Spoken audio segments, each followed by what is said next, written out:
जरूरी नहीं कि तुम एक टाइम भोजन करोगे और एक टाइम फलाहार करोगे तो उपास होगा।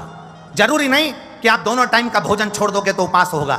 जरूरी नहीं कि तुमने खाना छोड़ा, मैं ये नहीं खाऊंगी उपास हो जाएगा, मैं ये नहीं खाऊंगी उपास हो जाएगा। उपास खाना छोड़ने से लोग कहते हैं होता है, पर हमारा चित्त, हमारा मन और यह व्यासपीठ कहती है कभी अपने अंदर अगर उपास करना हो तो एक नियम ले लेना कि आज मैं झूठ नहीं बोलूंगी, आज मैं निंदा नहीं करूंगी। यह भी उपास करने का एक तरीका है।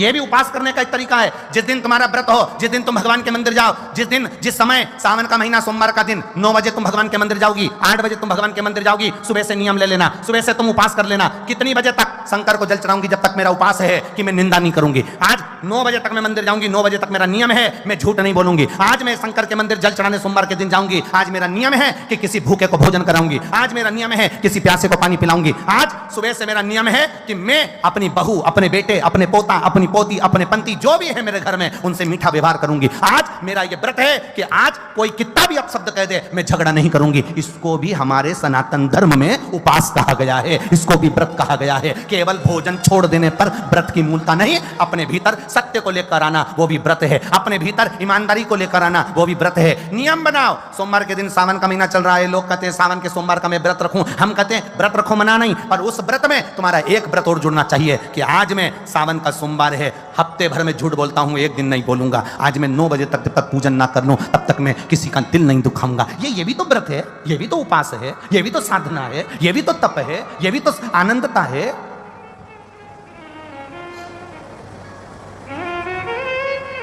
मैं खाना नहीं खाऊंगी, आज मेरा उपास है।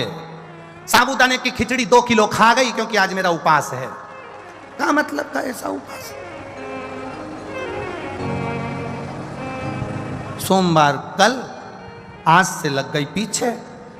सुनो, आधा किलो दही ले आना, सुनो 2 दर्जन केले ले आना, सुनो आधा किलो मूंगफली का दाना ले आना, सुनो थोड़ा सा मोरधन कुट्टू का आटा ले आना, सुनो साबूदाना खत्म हो गया लिया, सुनो हरियाली मिक्सचर का पैकेट भी लिया, सुनो थोड़ी सी चिप्स मिल जाए कच्ची तो लिया ना, मैं तल लूंगी, अपने आलू सड़े हुआ आया था तो मैं बना नहीं सकी, अब की बार लिया। सुनो आते आते 2 किलो दूध ज्यादा लिया ना क्योंकि राजगिरे की खीर बना लूंगे। सुनो कोई आए तो संतरे और आम का सीजन चल रहा है तो 2-2 किलो आम लिया ना। उसने सब ला के रख दिया, सब खा भी गई। उसके बाद भी सुबह से बहू से ऐसी झगड़ रही, ऐसी कि बहू भी सोच रही इससे तो तू रोटी खा लेती।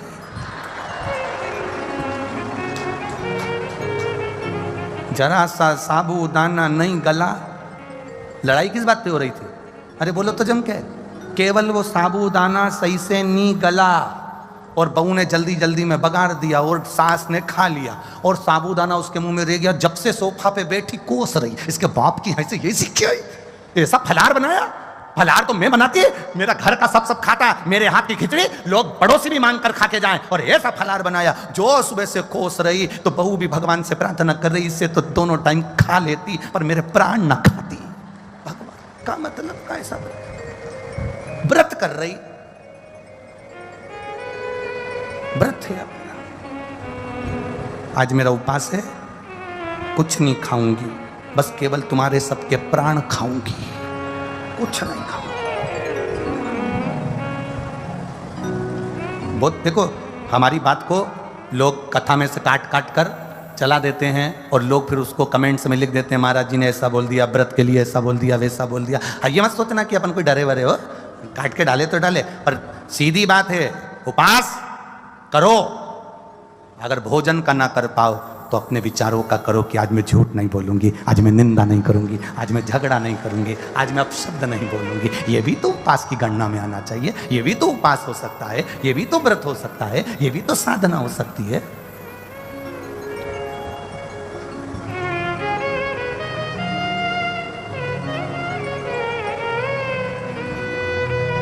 ये जीव का एक विचार है, ये जीव की एक सोच है, ये जीव की एक धारणा है।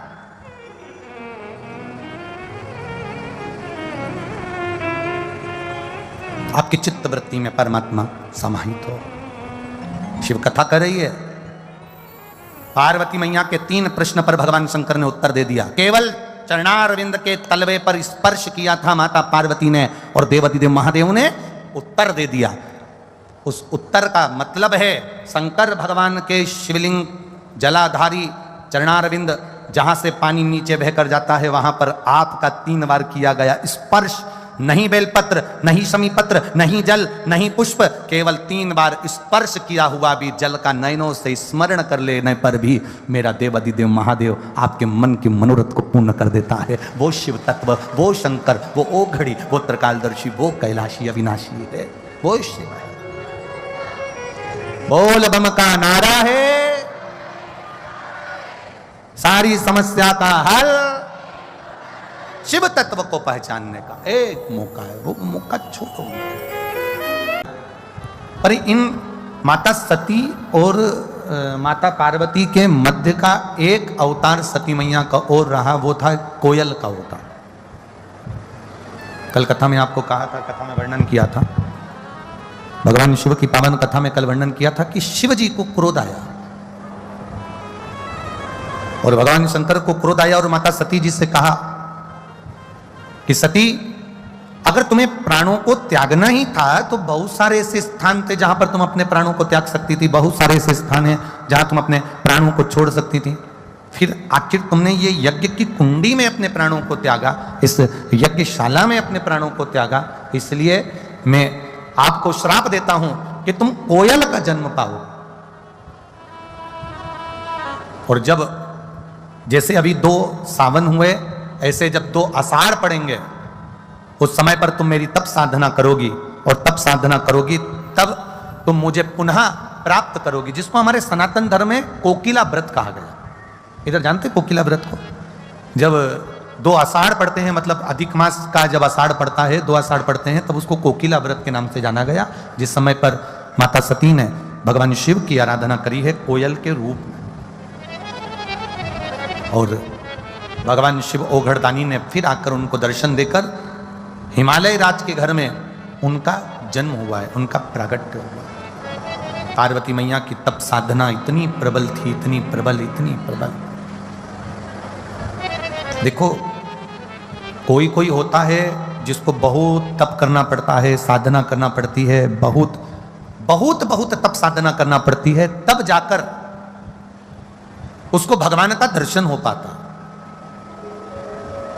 और कोई कोई ऐसा होता है कि उसको तप साधना ज्यादा नहीं करना पड़ती, जैसे देवऋषि नारद ने एक बार भगवान विष्णु से पूछा, नारायण से पूछा, प्रभु एक बात बताओ कि मैं दिन भर श्रीमन नारायण करता हूं, दिन भर श्रीमन नारायण श्रीमन नारायण श्रीमन नारायण श्रीमन नारायण बोला करता हूं, उसके बाद आपका मुझे दर्शन नहीं हो पाता, उसके बाद आप मेरे ऊपर प्रसन्न नहीं हो पाते। और प्रहलाद जो 5 वर्ष का है, ध्रुव 4 वर्ष का है, मीराबाई 4 वर्ष की है, कर्माबाई 4 वर्ष की है, तुकाराम जी 5 वर्ष के हैं, रामकृष्ण परमहंस 7 वर्ष के हैं, जगत गुरु शंकराचार्य जी 7 वर्ष की आयु थी। तो ये इतनी कम उम्र में, इतनी कम आयु में, इतनी कम उम्र में ऐसा कैसे आप प्रकट हो जाते हो, कैसे आप प्रसन्न हो जाते हो, कैसे आप दर्शन दे देते हो, कैसे आप प्रसन्न हो जाते हो, कैसे आप प्रसन्नता है? शिव कथा कह रही है, भगवान शंकर का संवाद कह रहा है, शिव महापुराण की कथा कह रही है। भगवान नारायण देवऋषि नारद से कहते हैं कि नारद, ये इनके आज का पुण्य नहीं है जो मैं प्रकट हो गया हूं, इनके आज का पुण्य नहीं है कि जो मैं प्रकट हो गया हूं, ये तो पुरातन ना जाने कितने कितने जन्म निकल गए इनके भजन करते करते करते करते करते करते तब जाकर मेरा दर्शन हुआ है। तो मेरा भी आपसे यही निवेदन है कि जितने लोग पंडालों में भरे पड़े हैं, जितने लोग आस्था चैनल पर कथा सुन रहे हैं, जितने लोग फेसबुक यूट्यूब पर कथा सुन रहे हैं, आप शिव महापुराण की कथा में सम्मुख बैठकर हृदय से अपने दिल की बात देवादिदेव महादेव से कर रहे हैं, तो ये विचार करना तुम्हारा एक जन्म का नहीं, ना जाने कितने जन्म का पुण्य इकट्ठा हुआ होगा, तब जाकर तुम शिव की कथा में पहुंच पाए हो, तब जाकर तुम भगवान देवादिदेव महादेव की कथा का रस तत्व ग्रहण कर पा रहे हो, तब जाकर तुम भगवान शंकर की पावन कथा को सुन पा रहे हो। कोई कोई होता है चलते फिरते भगवत भजन करते आनंद करते अपने जीवन को धन्य बना लेता है, होता है। कुछ लोग खड़े होकर बस का इंतजार कर रहे थे, अब कुछ लोग खड़े होकर बस का इंतजार कर रहे हैं, बस आएगी, बैठेंगे, जाएंगे। एक भिखारी आया, जरा बहुत ध्यान देना महाराज, बस का इंतजार कर रहे हैं कुछ लोग वहां खड़े होकर, और एक भिखारी आया, सबसे मांगा, भैया 5 रुपए दे दो, भैया 5 रुपए दे दो, भैया 5 रुपए दे दो, सबसे 5 रुपए इकट्ठे करे भिखारी ने, और एक ऑटो करा और उसमें बैठ के चले गया। बाकी के लोग क्या कर रहे थे? अरे जम के तो बोलो, बस का इंतजार। उसने क्या करा, सबसे जितने लोग बस का इंतजार कर रहे थे सबसे 5 रुपए ले लिए और ऑटो में बैठा चले गया। 2 तरह के लोग हैं, एक बस का इंतजार कर रहे हैं और दूसरा 5 रुपए लेकर तुरंत यहां से लिया वहां से लिया 5 रुपए इकट्ठा करा, 50 रुपए ऑटो करा सबके सामने और बैठा चल दिया। 2 तरह के लोग हैं, एक बैठ कर साधना कर कर भगवान आएगा, बैठेंगे, मिलेंगे, हमें उनके धाम लेकर जाएगा, और एक तुम्हारे जैसा होता है जो चलते फिरते भगवान का नाम लेकर अंत में परमात्मा के धाम चले जाता है। वाणी से वो क्या शब्द बोल रहा है, कैसे बोल रहा है, और वो किस तरह से अपने शब्दों से किसी के हृदय को रिझा रहा है या अपशब्द कहकर किसी के दिल को दुखा रहा है।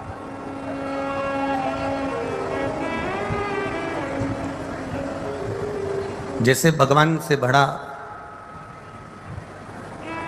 परमात्मा से भी बड़ा, भगवान से भी बड़ा, संसार से बड़ा तो ये भगवान है ही, पर भगवान से भी अगर कोई बड़ा है, सारे देवताओं से भी अगर कोई बड़ा है, तो वो एक भगवान का नाम बड़ा है।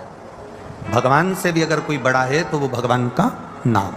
आप जितना राम नाम लेंगे, कृष्ण नाम लेंगे, शिव नाम लेंगे, श्री शिवाय नमस्तुभ्यम बोलेंगे, पंचाक्षर मंत्र बोलेंगे, नमः शिवाय, षडाक्षर मंत्र बोलेंगे, ओम नमः शिवाय, 12 अक्षर मंत्र बोलेंगे, ओम नमो भगवते वासुदेवाय, ये भगवान से भी बड़ा अगर कुछ माना गया है तो वो परमात्मा का नाम माना गया।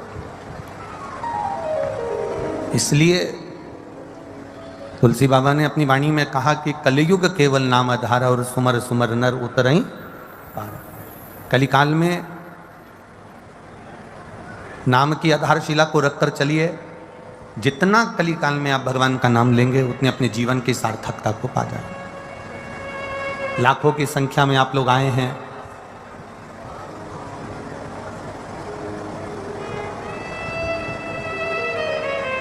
ये लाखों लोग, लाखों भक्त जो इस पंडाल में बैठे हुए हैं या आस्था चैनल पर कथा सुन रहे हैं या फेसबुक यूट्यूब पर कथा सुन रहे हैं, ये एक दिन में कितनी बार श्री शिवाय नमस्तुभ्यम बोल लेते हैं। ये टीवी के सामने बैठकर या मोबाइल के सम्मुख में या पंडाल में बैठकर कितने लाखों करोड़ों लोग एक साथ भगवान की भक्ति करते हैं।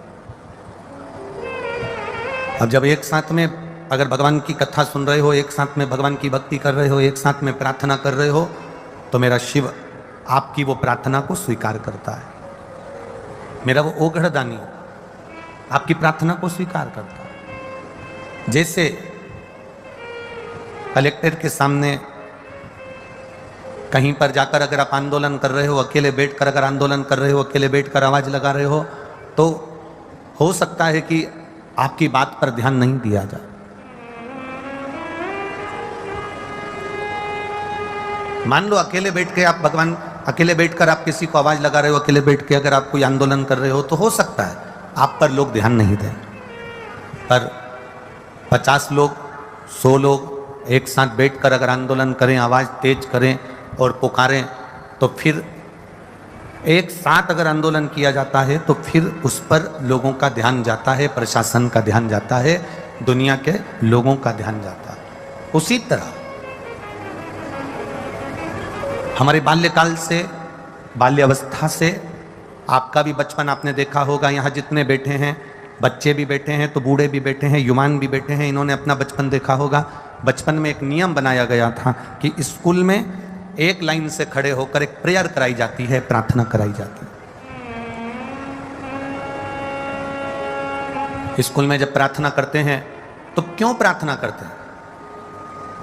स्कूल में प्रेयर क्यों कराई जाती है, प्रार्थना क्यों कराई जाती है, क्या कारण होता है कि प्रार्थना कराई?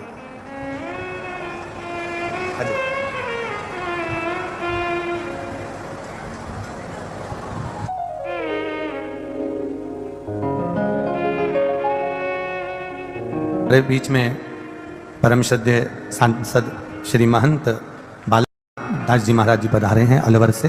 एक बार जोरदार ताली बजाकर आपका स्वागत,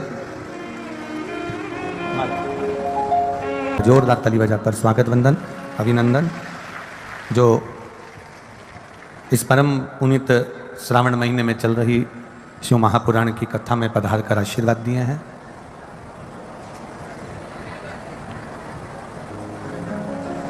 शिव कथा कर रही है, भगवान शंकर का संवाद कर रहा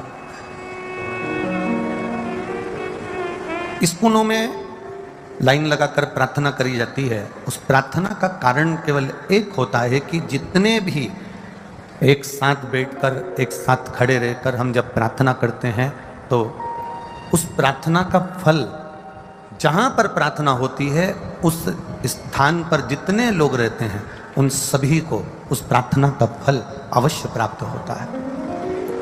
तो शिव महापुराण भी कथा यही कहती है कि जब आप लाखों की संख्या में आते हैं, आस्था चैनल के माध्यम से श्रवण करते हैं या फेसबुक यूट्यूब के माध्यम से कथा श्रवण करते हैं और एक साथ मिलकर जब पंचाक्षर मंत्र, षडाक्षर मंत्र, द्वादशाक्षर मंत्र, राम नाम कृष्ण नाम का उच्चारण करते हैं तो उसका फल संपूर्ण ब्रह्मांड को अवश्य प्राप्त होता है। वो संपूर्ण ब्रह्मांड में अवश्य मिलता है। इसलिए बोल बम का नारा है, बाबा एक सहारा है। हमारी पहचान हमारा स्वरूप नहीं है, हमारी पहचान हमारा चेहरा नहीं, हमारी पहचान हमारी वाणी है। हम किस वाणी से किस तरह से किसको रिझा रहे हैं, हम अपनी वाणी के द्वारा भगवान का कितना भजन कर रहे हैं, हम वाणी के द्वारा कितना भगवत नाम का कीर्तन कर रहे हैं, हम वाणी के द्वारा कितना भगवत स्मरण कर रहे हैं, ये हमारी पहचान हमारी वाणी कहलाती है।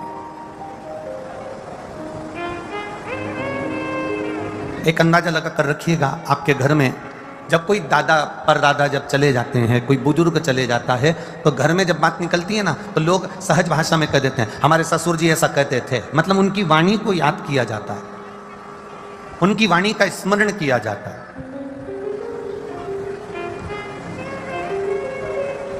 हमारी सास ऐसा कहती थी, उनकी वाणी का स्मरण किया जाता है। तो मूल, हमारे यहां जो मूलता कहा गया वो वाणी मूल कही गई। इसलिए तुलसीदास जी ने अपनी वाणी में बहुत सुंदर बात कही कि कलयुग केवल नाम धारा। जितना बन सकता है परमात्मा के नाम का उच्चारण करिए, जितना बन सकता है भगवान के नाम का उच्चारण करिए, जितना बन सकता है परमात्मा का स्मरण करिए। आप जितना जितना स्मरण करते चले जाओगे, आप जितना जितना भजन करते चले जाओगे, आप जितना जितना मंत्र जाप करते चले जाओगे, उतना उतना मेरे भोलेनाथ के करीब पहुंचते चले जाओगे और उनकी अविरल भक्ति को प्राप्त करते चले जाओगे। भजन चित्त हो। बड़ी मुश्किल से यह मानव की देह मिलती है और अगर मिली है ये मानव की देह तो उसका सदुपयोग हो।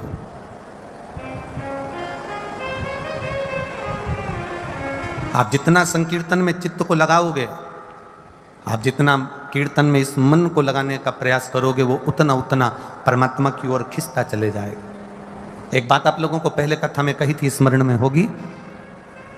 चुंबक रस्सी से बांधकर नदी में फेंकी जाती है, गंगा जी में, यमुना जी में, सरयू जी में उसको घुमाया जाता है। और चुंबक को नदी में जब डाला जाता है, नदी में डालने पर वो चुंबक जब घूमती है, घूमने के बाद जो चुंबक में चिपकने वाले जो कण होते हैं, चुंबकीय जो कण होते हैं, वो चुंबक में चिपक जाते हैं। उसमें कपड़ा नहीं चिपकता, उसमें लकड़ी नहीं चिपकती।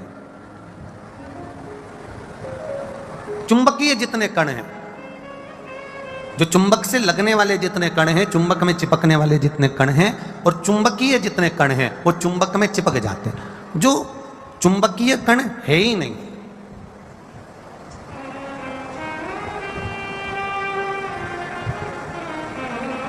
जो चुंबकीय कण है ही नहीं, कपड़े में चुंबकीय कण नहीं है तो वो चिपकता नहीं है, लकड़ी में चुंबकीय कण नहीं है तो वो चिपकता नहीं है, प्लास्टिक में चुंबकीय कण नहीं है तो वो चिपकता नहीं है। कोई कितना ही प्रयास करे कि चुंबक में कपड़ा चिपक जाए, नहीं चिपकेगा, कागज चिपक जाए नहीं चिपकेगा, प्लास्टिक चिपक जाए नहीं चिपकेगा, उसमें लकड़ी चिपक जाए नहीं चिपकेगी, पर चुंबक में जिस चीज में चुंबकीय गुण होगा वो खींच लेगी। उसी तरह शिव महापुराण की कथा हो, भागवत कथा हो, राम कथा हो, आपके अलवर में जितनी कथा होती है, कथा में वही पहुंच पाता है जिसमें शंकर का चुंबकीय गुण होगा। पर सब क्या अलवर के लोग कथा में पहुंच सकते हैं क्या? नहीं। बाबा उसी को बुलाता है जो बाबा का स्नेह ही होता है। शिव तत्व है ही ऐसा। आप एक प्रैक्टिकल करके देखिएगा अपने जीवन में, जो एक बार शंकर के मंदिर में जाना चालू कर देता है।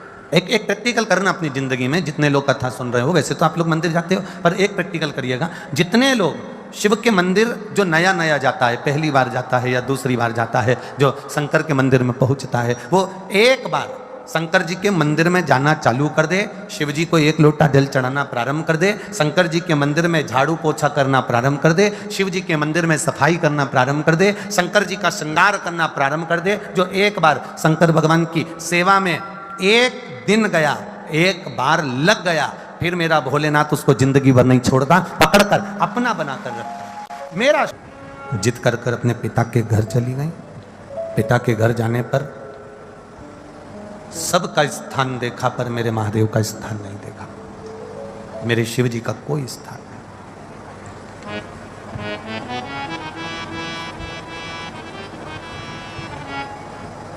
जहां शंकर का कोई स्थान नहीं होता, वो स्थान 33 कोटि देवी देवता को भी प्रिय नहीं होता।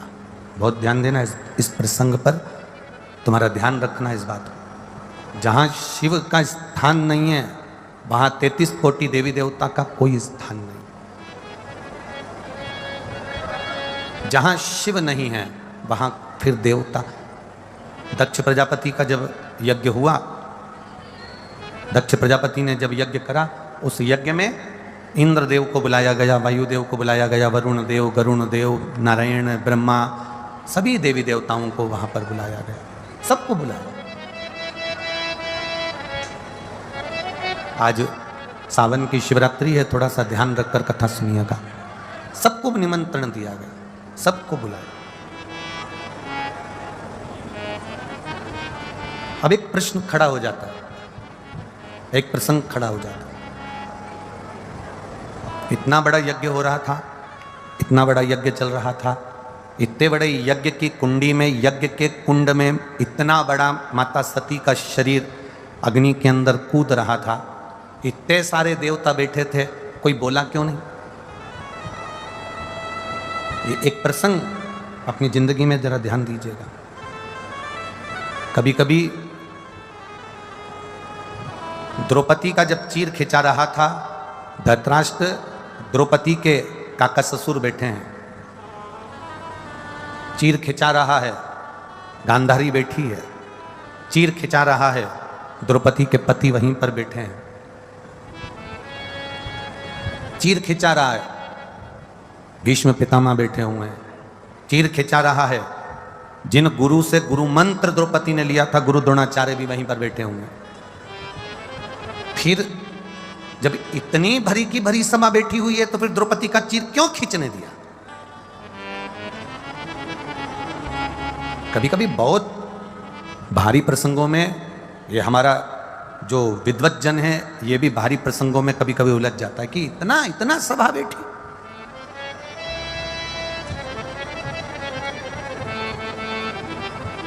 और द्रौपदी का चीर कोई बचा नहीं पाया, द्रौपदी का चीर कोई छुड़ा नहीं पाया। कारण क्या था? एक गलती द्रौपदी ने अपने जीवन काल में कर दी थी। जब वो पूर्व जन्म में एक ब्राह्मण की बेटी थी, तब उसने एक बहुत बड़ी गलती करी। और एक गलती नहीं, द्रौपदी ने जिंदगी में 2 गलतियां भारी कर दी थी जब वो ब्राह्मण के घर की बेटी थी। और ये एक प्रसंग तो अपने यहाँ महाभारत में मिल जाता है, और दूसरा प्रसंग अधिक मास की कथा में मिल जाता है। गलती कौन सी करी द्रौपदी ने? गलती ये करी कि एक संत स्नान करने के लिए सरोवर में गए और अपने वस्त्र को संत घाट पर रख कर गए, और द्रौपदी ने वो संत को थोड़ा सा आनंद लेने के लिए वो वस्त्र को छुपा दिया। वो वस्त्र कांटों में ले जाकर डाल दिया, वो मिले नहीं, संत ढूंढते रहे। संत ढूंढ रहे, वो मिलता नहीं। आखिरी में संत वस्त्र विहीन वहां से चल दिए। जिसने मेरा ये वस्त्र लिया है, आज संसार में मेरी उपहास हुई है, उसका भी वस्त्र लिया जाएगा और उसकी भी संसार में उपहास हो। ये द्रौपदी की गलती है। एक गलती द्रौपदी ने कर दी थी, वो गलती मूल थी कि वो सभा लगी हुई है, ढेर सारे बैठे हुए हैं, सारे विद्वत जन बैठे हुए हैं, उसके सगे, उसके आनंद में उसके रिश्तेदार नातेदार, भीष्म पितामह, 5 पति, धृतराष्ट्र, गांधारी सब बैठे हैं, गुरु द्रोणाचार्य बैठे हैं, गुरुवर बैठे हैं, और उसके बाद उसका चीर खिंचा रहा है। उसका कारण केवल एक ही है कि उसने जो पूर्व में करा उसका भोग आज भोगना पड़ रहा है। एक बात का अंदाजा लगा कर रखना, कोई कोई व्यक्ति को देखना, किसी किसी व्यक्ति को देखना, ना वो गुटखा खाता है, ना वो मदिरा का नशा करता है, ना वो चिलम पीता है, ना वो गांजा पीता है, ना वो भातु कुछ भी भांग नहीं खाता, ना वो सुपारी खाता, ना उसके कोई गलत शौक है। इसके बाद भी उसको कभी कभी ऐसी बीमारी हो जाती है, कैंसर जैसा रोग हो गया, सारा घर आश्चर्य में पड़ जाता है कि ना तो ये मदिरा का नशा करे, ना ये दारू का नशा करे, ना ये सिगरेट पिए, ना ये बीड़ी पिए, ना ये चिलम लगाए, ना ये कुछ गलत काम करे, ना कोई नशा करे। इसके बाद भी इसको इतनी भयंकर बीमारी कैसे हो गई? बोलो, सुनी कि नहीं सुनी? कभी कभी तुम लोगों के ध्यान में भी आई होगी। आखिर इतनी बड़ी बीमारी इसको हो कैसे?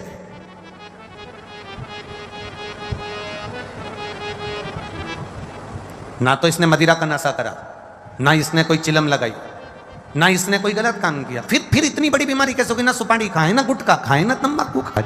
आज के कर्म का भोग नहीं, ये हमारे पूर्व में जो हम कुछ कर कर आए होंगे उसके कर्म के अनुसार आज हम इस मृत्यु लोक में आकर अपने फल को भोग रहे हैं, और जिसके कारण हमें ये शरीर का दंड, शरीर का कष्ट प्राप्त हो रहा है।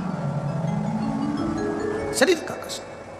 अच्छा भोजन मिल रहा है, आप देवादिदेव महादेव को धन्यवाद देना कि आपको अच्छा भोजन प्राप्त हो रहा है, ये पूर्व का कर हुआ कुछ पुण्य होगा।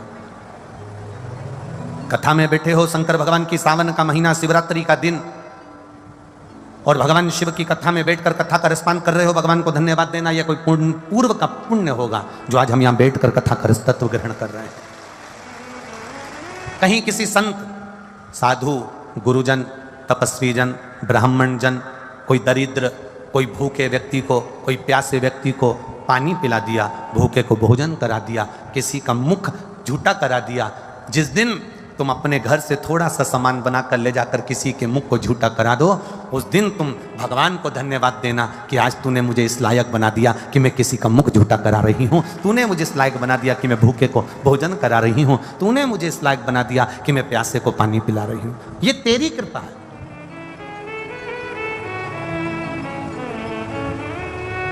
जोड़ जोड़ के तो जिंदगी में सब चले गए और आखिरी में यहीं पे छोड़ गए, और अंत में हुआ क्या? बस केवल इतना, ये हाथ से लेके इससे बड़ा कोई फोटो अपने घर में, तुम मर जाओ तो कोई लगाने वाला नहीं है, इससे बड़ा नहीं फोटो लगाएगा। हाँ, कहीं कहीं का अच्छा अगर पैसे वाला हुआ तो फोटो थोड़ा बड़ा हो सकता है, पर माला तो प्लास्टिक की ही रहेगी।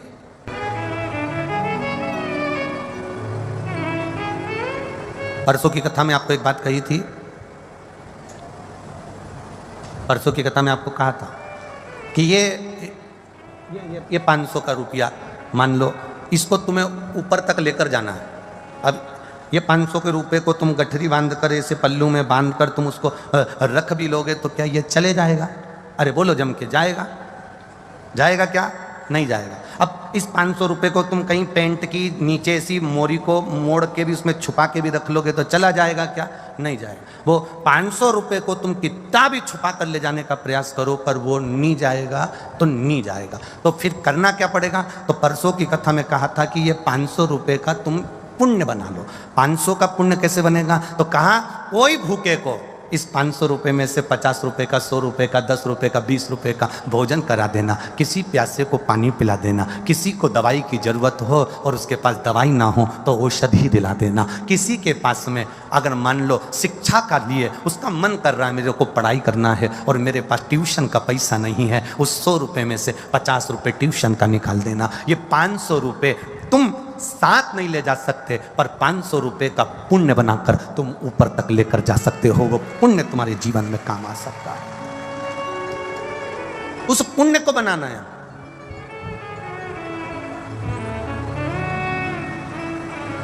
और पुण्य बनाना कोई साधारण बात नहीं है महाराज, बहुत कठिन विषय, बहुत कठिन विषय।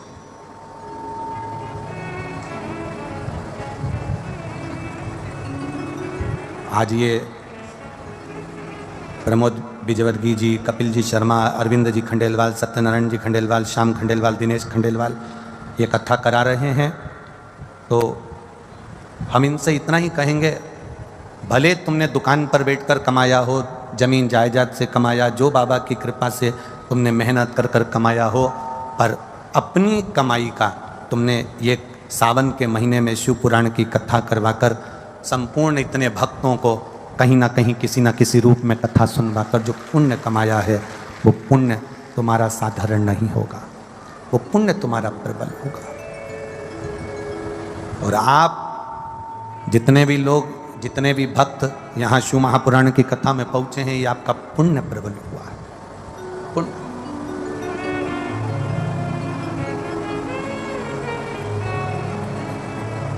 जिस दिन किसी भूखे को भोजन करा दो, जिस दिन तुम किसी प्यासे को पानी पिला दो, तो समझ लेना कि तुमने आज भोलेनाथ ने तुमको इस लायक बना दिया।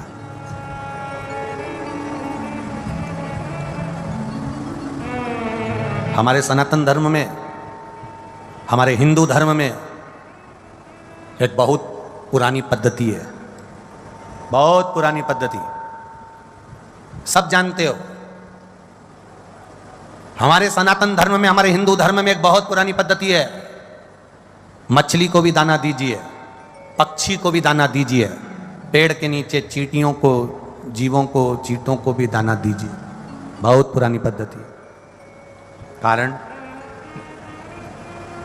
हमारे सनातन धर्म में ये नहीं कहा गया कि तुम खूब सारा करोड़ों का धन लुटा देना। हमारे सनातन धर्म में कहा गया तुम्हारे पास में अगर इतना सा चुटकी भर के आटा है, शक्कर है, गुड़ है, तो उसको भी तुम पेड़ के नीचे अगर डाल दोगे और चींटियां अगर इकट्ठी होकर खा लेगी, तो समझ लेना कि तुमने बहुत बड़ा भंडारा कर दिया और किसी जीव का पेट भर दिया। कई लोग कहते हैं भगवान हमको देगा ना तो मैं 5 कुंटल आटे का भंडारा करूंगा, अगर भगवान हमको देगा तो 10 पीपा तेल का दान करके भंडारा करूंगा, अगर भगवान मुझको देगा 50 पीपा घी की नुक्ति बनवाकर मैं भंडारा करूंगा, अगर भगवान मुझे देगा तो मैं इतना बड़ा भंडारा करूंगा। शिव महापुराण की कथा कहती है, शंकर भगवान का चरित्र कहता है, शिव तत्व कहता है, शंकर का गुणगान कर रहा है। सारे देवी देवताओं को 56 भोग लगते हैं। राम जी के मंदिर जाना 56 भोग लगेंगे, द्वारकाधीश के मंदिर जाना 56 भोग लगेंगे, देवी के मंदिर जाना 56 भोग लगेंगे, दत्त के मंदिर जाना 56 भोग लगेंगे। सारे देवता को 56 भोग लगते हैं, पर मेरे किसी भी शिव के मंदिर में जाना शंकर भगवान को 56 भोग नहीं लगते। कारण क्या है? शंकर भगवान कहते हैं मेरे इतने सारे भूत प्रेत डाकनी पिशाचनी चुड़ैल इतने सारे भूत बने हुए हैं और मेरे अपने गण मंदिर के बाहर खड़े हुए हैं और मैं अंदर 56 भोग खाऊं, अकेला खाकर संतुष्ट हो जाऊं, मुझे 56 भोग नहीं पाना। जो बाहर खड़े हैं इनको कुछ खिला देना, मुंह झुका करा देना, 56 भोग हो गया। अर्थात इनको तुमने एक गिलास पानी पिलाया, एक अन्न का निवाला खिलाया, एक जरा सा एक बिस्कुट का टुकड़ा भी तुमने इसको खिलाया है, तो वो भगवान भोलेनाथ को 56 भोग के बराबर है। मेरे शिव को नहीं चाहिए 56 भोग।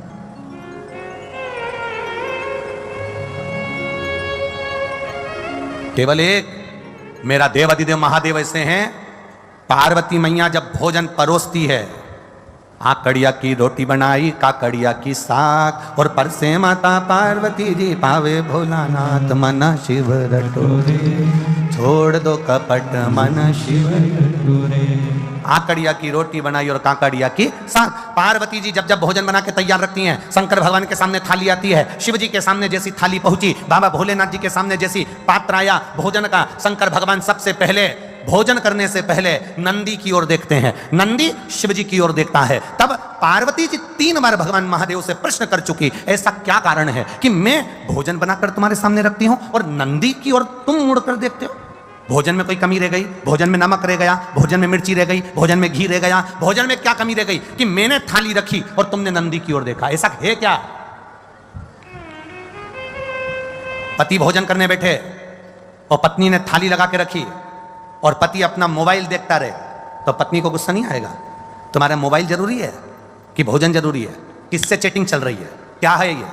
किससे बात चल रही है? क्या हो गया ये मोबाइल में क्यों लगे रहते हो दिन भर?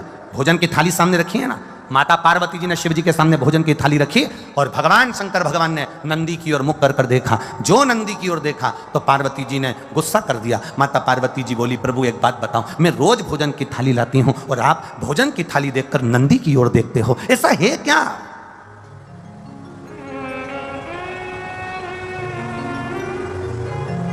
भोजन करते समय आप नंदी की ओर क्यों देखते हो? क्या मेरे भोजन में कोई कमी है? क्या मेरे बनाने में कोई कमी है? क्या मैंने जो भोजन बनाया वो श्रेष्ठ नहीं बनाया?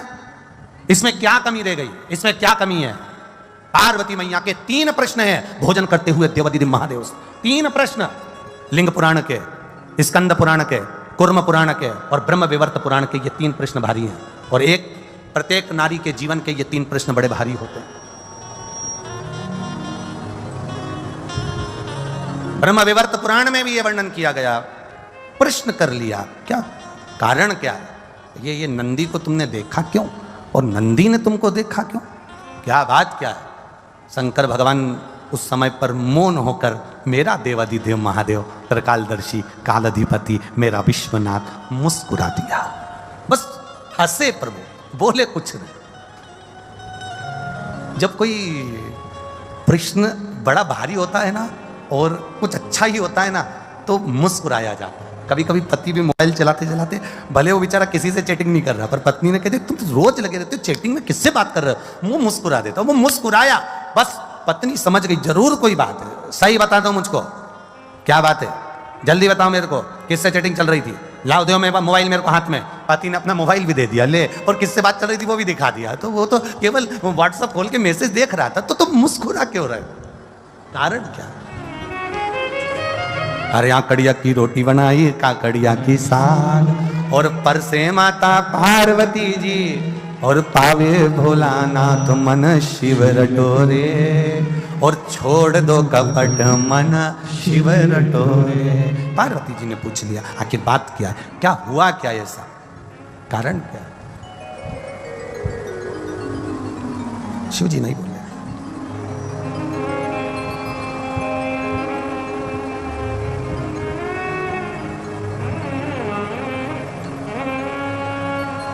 शिवजी नहीं बोले। थोड़ी देर बाद मां जगतजननी जल का पात्र लेकर आई, ऊपर देखा,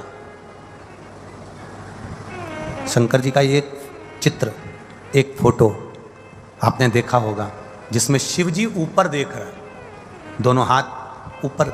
किसी ने दर्शन करें कभी?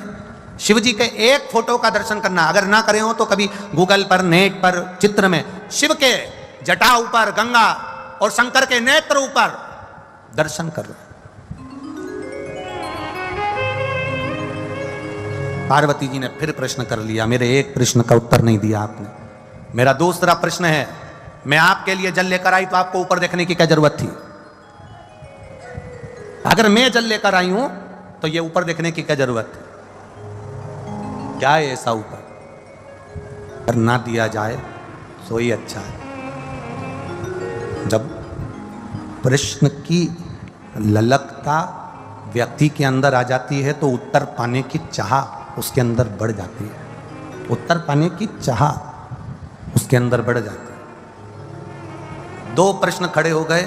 पहला प्रश्न क्या है कि भोजन की थाली लगते ही नंदी को तुमने क्यों देखा और नंदी ने आपको क्यों देखा? दूसरा प्रश्न क्या है, भोजन के लिए जब मैं जल भर कर लाई हूं आपके पीने के लिए तो आपने ऊपर क्यों देखा, किस लिए देखा? और महाराज तीसरा प्रश्न, जब भोलेनाथ भोजन की थाली पे से उठ गए, जल पान कर कर उठ गए, जब मेरे शंकर भगवान जल पीकर भोजन की थाली पर से उठकर जब चले और बाहर जाकर केवल खड़े होकर मेरे भोलेनाथ ने कुछ देर नेत्र बंद करे, तब फिर माता पार्वती ने प्रश्न कर लिया कि मेरे नाथ, अब ये तीसरा प्रश्न है आपके चरणों में कि आपने बाहर जाकर नेत्र बंद कर कर क्यों खड़े हो गए? कारण क्या है? कारण क्यों? कि शंभु सभी उसी समय पार्वती मैया आ गई। शिव जी के चरण के नीचे के तलवे को मेरी माता पार्वती जी ने हाथ लगाया है शंकर भगवान के पांव के तलवे में। बहुत बहुत ध्यान देना। ये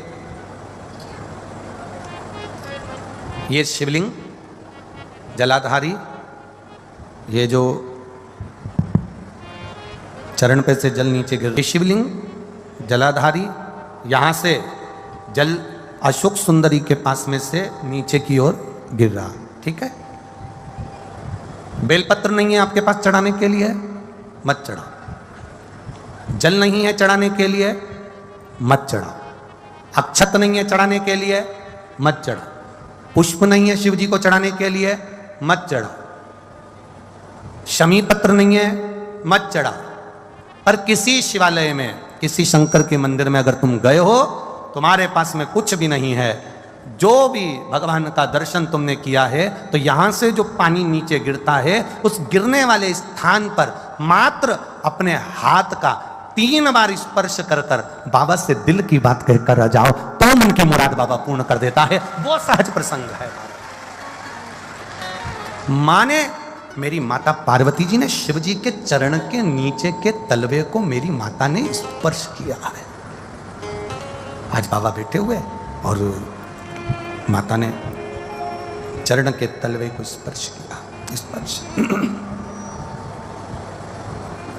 स्पर्श किया।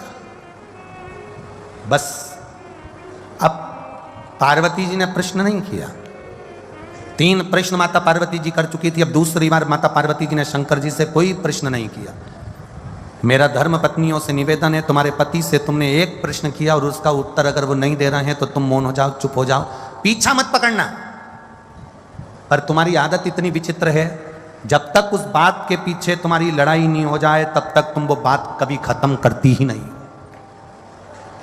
उसके पीछे जब तक विवाद ना हो जाए तब तक वो बात खत्म नहीं होती। पर शिव महापुराण अपने चरित्र का वर्णन करते हुए कह रही है, शिव तत्व का चरित्र का वर्णन करते हुए कह रही है कि जब एक बात का प्रश्न, एक प्रश्न तुमने किया और तुम्हारे पति ने उत्तर नहीं दिया, तो हो सकता है वो उत्तर बाद में दे, हो सकता है उस उत्तर के लिए तुम ठीक नहीं हो सकता है उत्तर के लिए वो समय ठीक नहीं है, हो सकता है उत्तर के लिए वो स्थान ठीक ना हो सकता है वो उत्तर तुम्हारे लिए ना हो, इसलिए उसने नहीं दिया। पर आपसे निवेदन है, आप पीछा पकड़ कर मत बैठो।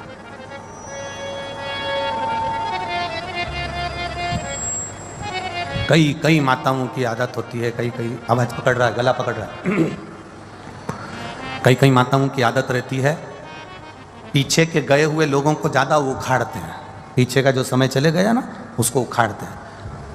वो तो मैं उस दिन से जानती हूँ, जिस दिन से शादी करके आई हूं ना, 3 दिन नहीं हुए थे और तुम्हारी बहन ने मेरे साथ जो करा है ना, मैं सब मालूम है मेरे को। अब जब लड़ाई होती है तब वो 3 दिन, उसके पूरे 70 साल की हो गई, पर वो 3 दिन खत्म नहीं हुए, 3 दिन उसके चालू है। अब मेरे महादेव जी ने क्या करा, केवल चरण के तलवे को स्पर्श किया था मेरी मां ने, केवल चरण को स्पर्श, और शिव जी ने कह दिया, गौरा, गौरा, हिमालय सुता, विनायक की महतारी, षडानंद कार्तिकेय की मां, जगत का भरण पोषण करने वाली है जगत जननी, तुमने 3 प्रश्न मुझसे किए। अब प्रश्न नहीं करा है मेरी माता ने, केवल एक बार प्रश्न कर कर मेरी माता भूल गई, और भूलने के बाद मेरी मां महादेव के चरण के उस रज को, उस नीचे तलवे को केवल स्पर्श करी और शिव जी ने उत्तर देना प्रारंभ कर दिया। सुनो हिमालय सुता, सुनो गोरा, सुनो हे जगतधात्री जगदम्बा, हे दुर्गा, सुनो, तुम्हारा पहला प्रश्न था कि मैं भोजन की थाली के सम्मुख बैठा तो नंदी को क्यों देखा, किस लिए देखा, और नंदी ने मुझे देखकर अपने शीश को क्यों हिलाया। सुता, हे हिमालय सुता, उसका केवल एक उत्तर है, मेरे को लोग विश्वनाथ कहते हैं। विश्वनाथ का मतलब तुम जानती हो सुता? विश्वनाथ का मतलब तुम्हें मालूम है पार्वती? पार्वती जी कहती हैं, हां, जो विश्व का नाथ है।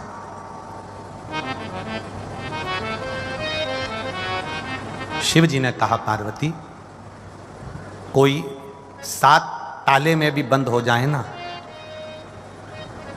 मेरे भोजन के पहले कोई 7 ताले में भी बंद हो गया, मेरे भोजन के पहले उसके पेट भरना चाहिए। विश्वनाथ का मतलब है कोई अनाथ ना रहे, सबका उदर पोषण हो, सबका पेट भरे। जब तू थाली रखती है, मैं नंदी को देखकर पूछता हूं, क्या साथ है? हजारों मछलियां, करोड़ों जीव उसको खाते हैं, एक साथ उसके पेट भरने में, एक बड़ी भेल मछली का पेट भरने में हजारों टन भोजन लग जाता है। तो महादेव पूछते हैं, भगवान देव पूछते हैं, भगवान शिव पूछ रहे हैं, पार्वती मेरा नाम विश्वनाथ है, मेरा नाम विश्वनाथ है, मैं नंदी से पूछता हूं क्या सबका पेट भर गया? जब सबका पेट भर जाता है तब मैं फिर भोजन को ग्रहण करता हूं, क्योंकि घर का पिता भोजन करने बैठता है, या तो दाल बाटी बनाई है, पहले घर की बूढ़ी माँ, घर का बड़ा व्यक्ति सबके लिए पूछेगा, क्यों छोटा बेटा खा गया, बड़ा बेटा खा गया, वो पोते ने खा लिया, नाती ने खा लिया, पंती ने खा लिया, सबका पेट भरता है, उसके बाद फिर अपना पेट भरता है।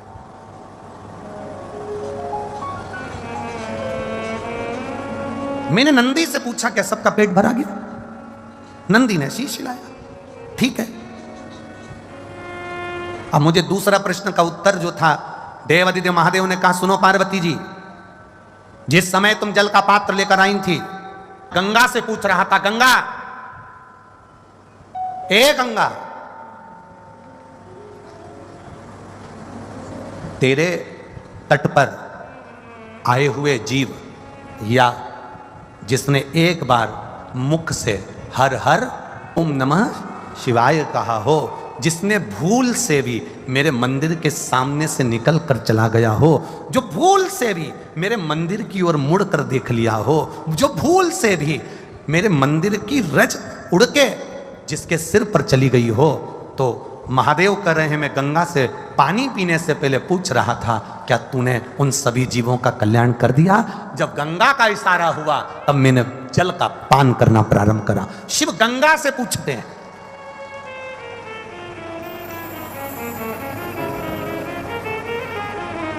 और तीसरे प्रश्न का उत्तर महादेव कह रहे हैं मैं बाहर गया, नेत्र बंद कर थोड़ी देर खड़ा हो गया, तब शंकर भगवान कहते हैं उस समय पर मैं बाहर खड़े होकर मेरे इष्ट मेरे राम को याद कर रहा था और उनको धन्यवाद दे रहा था कि तूने मुझे जो कार्य सौंपा है विश्व के भरण पोषण का, वो मैंने सुचारू रूप से कर दिया, उसके लिए तेरा धन्यवाद है। नेत्र बंद कर। राम जी शंकर भगवान का भजन करते हैं, शंकर भगवान राम जी का भजन करते हैं, भगवान कृष्ण शिव जी का भजन करते हैं, शिव जी कृष्ण का भजन करते हैं, नारायण भगवान शिव का भजन करते हैं, शिव नारायण का भजन करते हैं। एक दूसरे की भक्ति में सब लगे होंगे, एक दूसरे के भजन में सब लगे होंगे, एक दूसरे के स्मरण में सब लगे होंगे। हमारे जैसे नहीं है कि हम एक दूसरे की टांग खींचने में लगे हुए हैं। देवताओं में कभी ये नहीं हुआ दूसरे की टांग खींची गई है। अगर देवता टांग खींचते होते तो एक उनकी कथा नहीं सुन पाते। देवता कभी किसी की टांग नहीं खींचे।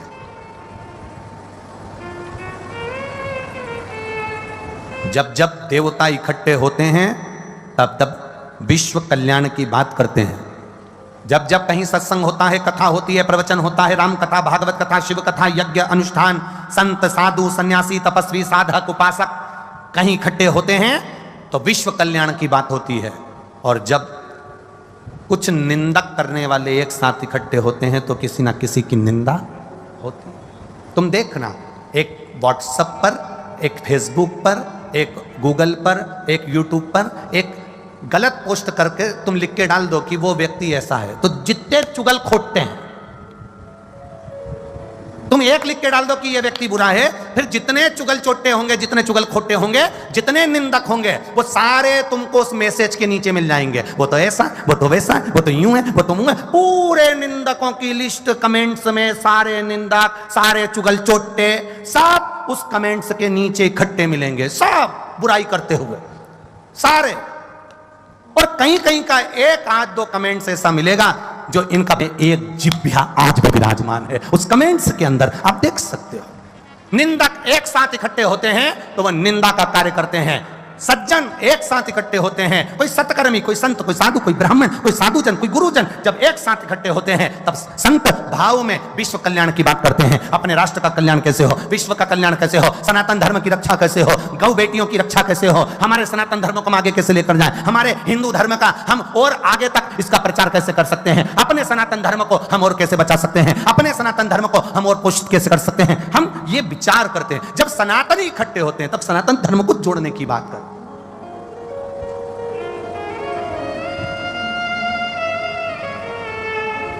मेरे भोलेनाथ राम जी को धन्यवाद दे रहा है, आपने जो मुझे काम दिया था मैंने वो काम किया, आपको अच्छा लगा, धन्यवाद मेरे राम जी, धन्यवाद। राम जी जब भी कोई कार्य करते हैं तो भोलेनाथ को धन्यवाद देते हैं। हमारे यहां की तो इतनी विचित्र रीति है, गुलाब जामुन अच्छी बन जाए तो सास तुरंत कह देती है मैंने बनाई है, सब्जी अच्छी बन जाए तो सास तुरंत कह देती है मैंने बनाई है, और सब्जी अगर बिगड़ गई वो तो बहू को बनाना ही नहीं आता, उसके बाप के घर से ऐसी सीख के आई है।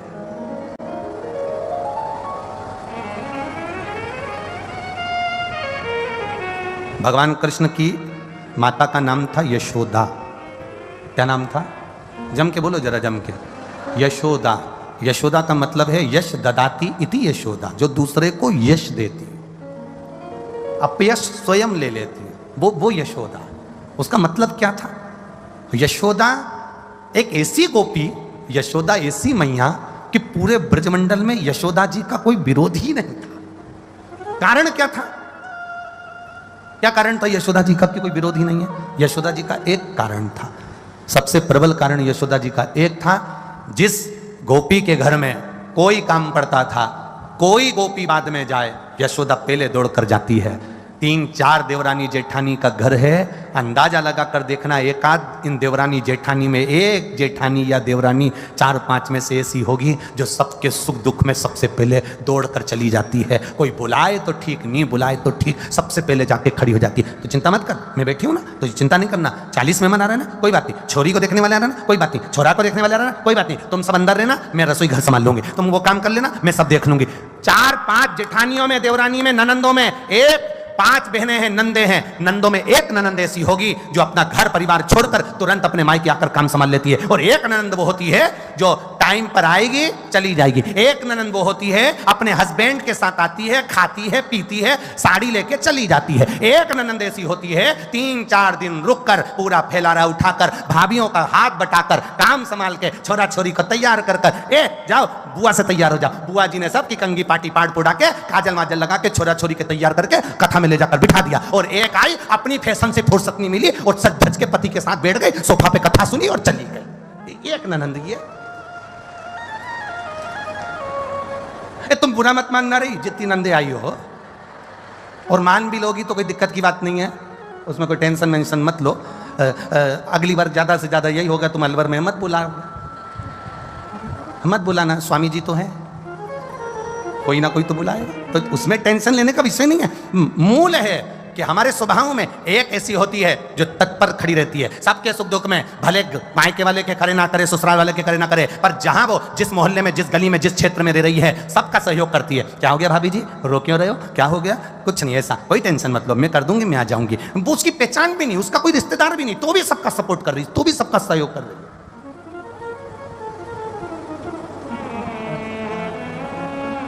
उसका कोई रिश्तेदार नहीं, तो भी कर रही, क्योंकि उसने जान लिया, उसने पहचान लिया कि हर एक में वो समाया है। जलचर, थलचर, वायुचर, जितने जीव हैं सबके अंदर वही समाया है।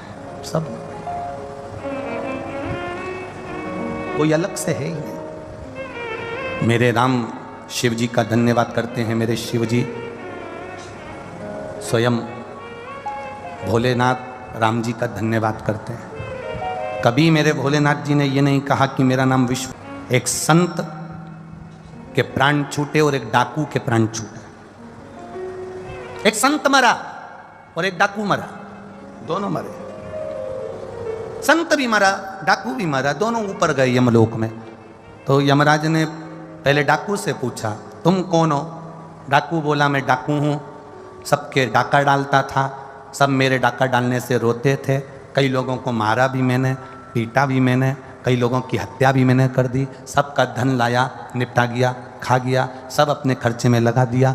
मैंने दुनिया के लोगों को बहुत दुख दिया है, मैं डाकू था, मैंने दुनिया को कष्ट दिया है, पर मैं आपके चरणों में खड़ा हूँ, आप जैसा कहोगे वैसा मैं अपने कर्म का दंड भोगने को तैयार हूँ। मैंने गलती करी है, मैं क्षमा चाहता हूँ, मैंने दुनिया के लोगों को लूटा, क्षमा चाहता हूँ, मैंने बेईमानी करी, मैं क्षमा चाहता हूँ, मैंने दुनिया के लोगों को मारा, क्षमा चाहता हूँ, मैं डाकू था और डाकू हूँ, मैंने लूटा, मैं क्षमा चाहता हूँ। डाकू ने जब कहा, डाकू के शब्द जब सुने, तब यमराज ने कहा ठीक है, आपने, दुनिया के लोग यहाँ आते हैं तो अपनी गलती को छुपाते हैं, पर आपने अपनी गलती को बताया है, कोई बात नहीं, ठीक है। संत को देखा, यमराज ने संत को कहा आप कौन हैं? मैं संत साधु, तपस्या में लगा रहता था, तप करता था, साधना करता था, तब इतना भयंकर भयंकर मैंने तप करा कि पूरा ब्रह्मांड हिल गया, ऐसा मैंने तप, ऐसा मैंने साधना, ऐसी मैंने आराधना करी है। ठीक है, ये बड़ी कृपा है आपके ऊपर जो आपने इतनी तप साधना करी। डाकू ने कहा मेरे लिए कोई दंड हो, मेरे लिए कोई कार्य हो तो बताओ। यमराज ने कहा तुम्हारा दंड केवल इतना है, जाओ इस संत की सेवा करो, ये जो संत मर कर आया है इसकी सेवा करो। डाकू ने कहा सरकार आपकी जो आज्ञा, जो प्रभु आपकी कृपा, मेरे राघव जी की जो मर्जी। डाकू खुश हो गया, संत की सेवा मैं कर दूंगा। अब डाकू खुश हो गया पर संत नाराज हो गया। संत ने कहा ये कैसा निर्णय, यमराज तुम्हारा निर्णय कैसा है? यमराज ये तुम्हारा निर्णय है, एक डाकू को मेरी सेवा में लगा रहे, जिस डाकू ने अगर मेरे को स्पर्श कर लिया, इस डाकू ने अगर मुझे छू लिया तो मेरा करा हुआ सारा पुण्य समाप्त हो जाएगा। ये डाकू को मेरी सेवा में लगा रहे, ये डाकू मुझे छूना नहीं चाहिए, इसने डाका डाला है, लोगों का कत्ल करा है, लोगों को मारा है। मैं पवित्र जीव, मैं पवित्र आत्मा, मैंने संत हूं, मैं साधु हूं, मैंने भजन करा, तप करा, साधना करी, और तुम मेरे सेवा में डाकू को लगा रहे हो। इस डाकू को तो मुझे छूना भी नहीं चाहिए, ये छुए भी ना मुझको।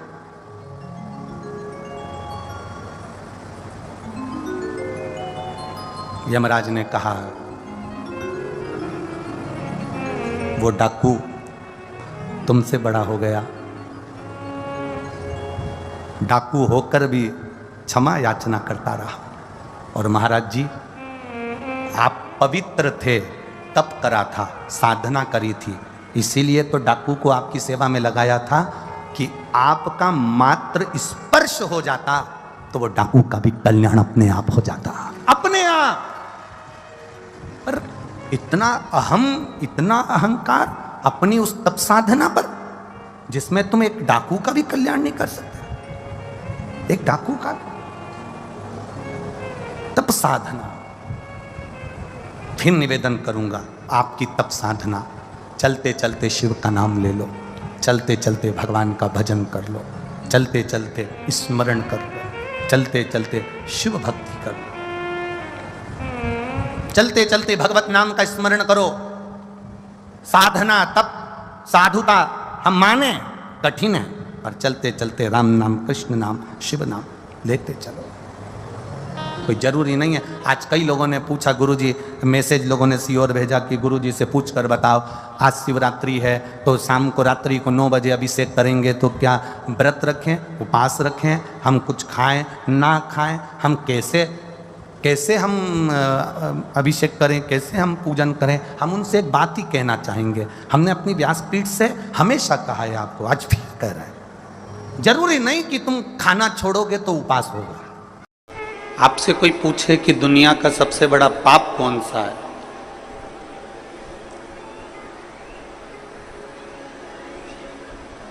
शिव महापुराण की कथा कहती है कि दुनिया का सबसे बड़ा पाप कौन सा है? दुनिया का सबसे बड़ा पाप है अपने आप को कमजोर समझना, यह दुनिया का सबसे बड़ा। आप यदि अपने आप को कमजोर समझ रहे हो कि मेरे से ये नहीं हो सकता, मैं नहीं कर सकता, मेरे बस का नहीं है, तो आप दुनिया के सबसे बड़ा पाप कर बैठे।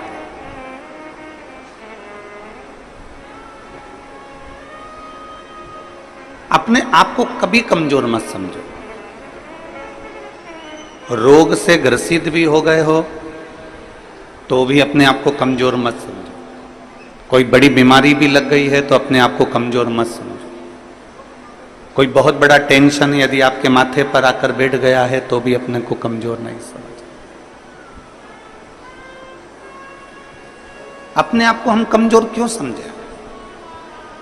विषम परिस्थिति में भी जो मुस्कुराता है भोलेनाथ उसका साथ हमेशा देता है, हमेशा। दुनिया का सबसे बड़ा पाप है अपनी आप को कमजोर समझना।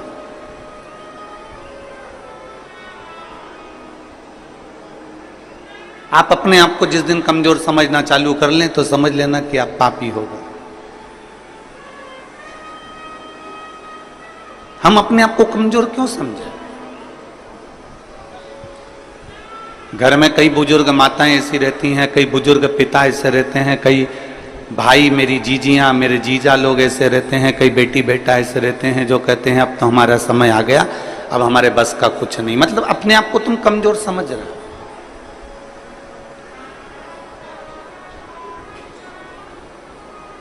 हम पूरे भिलाई वासियों से एक बात पूछना चाहते हैं, जितने लोग कथा में बैठे हैं और जितने लोग आस्था चैनल पर कथा सुन रहे हैं, जितने लोग फेसबुक यूट्यूब पर कथा सुन रहे हैं, आपसे एक बात पूछें, आप उत्तर देंगे सभी लोग? बोलो, जम के बोलो जरा, पक्का?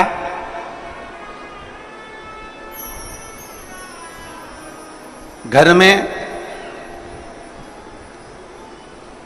आपको सुबेरे जल्दी उठना है,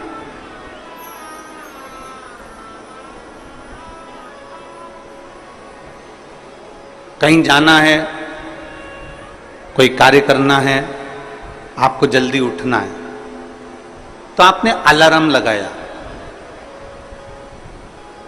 मान लो 4 बजे का लगाया या 5 बजे का लगाया या 3:30 बजे का लगाया।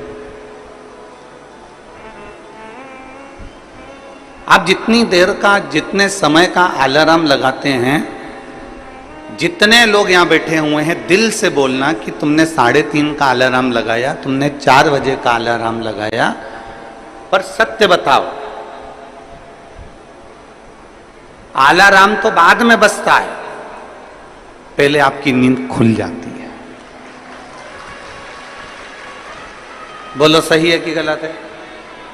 जैसे आपने सोचा कि मुझे 4 बजे का अलार्म लगाया है, मैंने 4 बजे का घड़ी लगाई है, 4 बजे का क्लॉक वॉच लगाया है कि बस इतनी बजे वो 4 बजे बजेगा, टुक टुक टुक टुक टुक टुक टुक टुक टुक टुक टुक टुक बजता रहेगा। कितनी बजे बजेगा वो? बोलो बोलो जम के, 4 बजे बजेगा। अब अलार्म तुमने 4 बजे का लगाया, उठ गए तुम 3:30 पे, नींद बार बार खुल रही है, घड़ी देख रही, 4 तो नहीं बज गई, फिर थोड़ी देर सो गई, फिर नींद खुली, 3:30 बज गई, फिर नींद खुली, 3:45 हो गया, अभी 10 मिनट और सो लेती हूं, फिर 4 बजे। अलार्म तो बाद में बजा है, उससे पहले तुम्हारी नींद खुल चुकी है। बोलो मेरी छत्तीसगढ़ की जीजियो, सही है कि गलत है? अब तुमने अलार्म भर लिया 4 बजे का, 4 बजे का, 4 बजे का, 4 बजे का, और उठ कितनी बजे रहे हो? 3:30, 3:45, 3:30, 3:45, अलार्म भरा 5 बजे का, उठ कितनी बजे रहे हो? तो वो उठने का समय तुम्हारा जल्दी हो गया।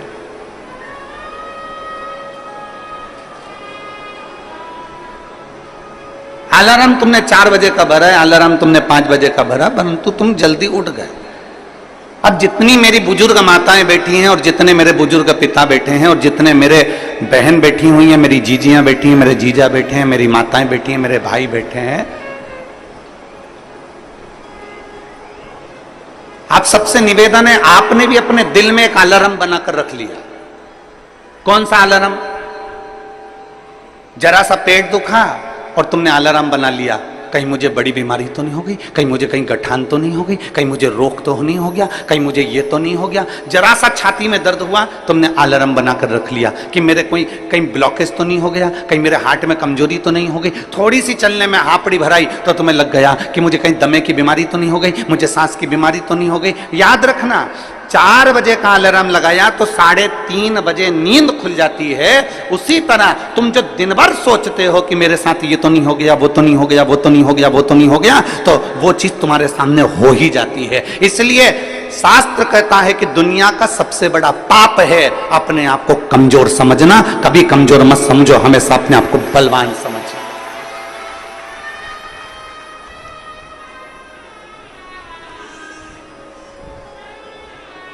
पेट दुखा, तुरंत तुमने सोच लिया कि कोई मेरे पेट में तकलीफ हो गई।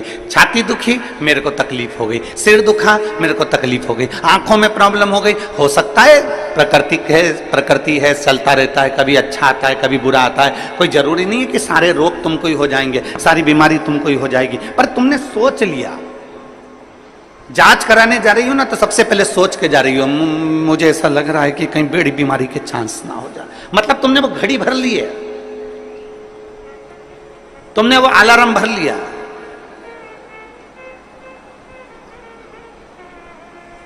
पहले का व्यक्ति अलार्म भरता था, पहले का व्यक्ति अलार्म भरता था 100 साल का, 100 साल तक जिंदा रहूंगा, 100 साल का अलार्म भरकर बैठता था कि मैं 100 साल तक जीऊंगा। खूब खाता पीता मौज करता, जाता खेत में काम करता, अपनी फसल लगाता, अपने काम में लगा रहता, अपना गाय बैल भैंस जो भी ये पालना वो पालता। उसने अलार्म लगाया कि मैं 100 साल तक जीऊंगा, तो कम से कम वो 95 साल तक, 90 साल तक, 98 साल तक, 97 साल तक जीवित रहता था। आज का व्यक्ति 60 साल में अंदाजा लगा लेता है कि अब तो मेरे शरीर से नहीं बन रहा, अब तो मेरे को जाना है, तो मालूम पड़े 55 में ही अटैक आता है और निपट जाता है। तुमने अलार्म लगा लिया।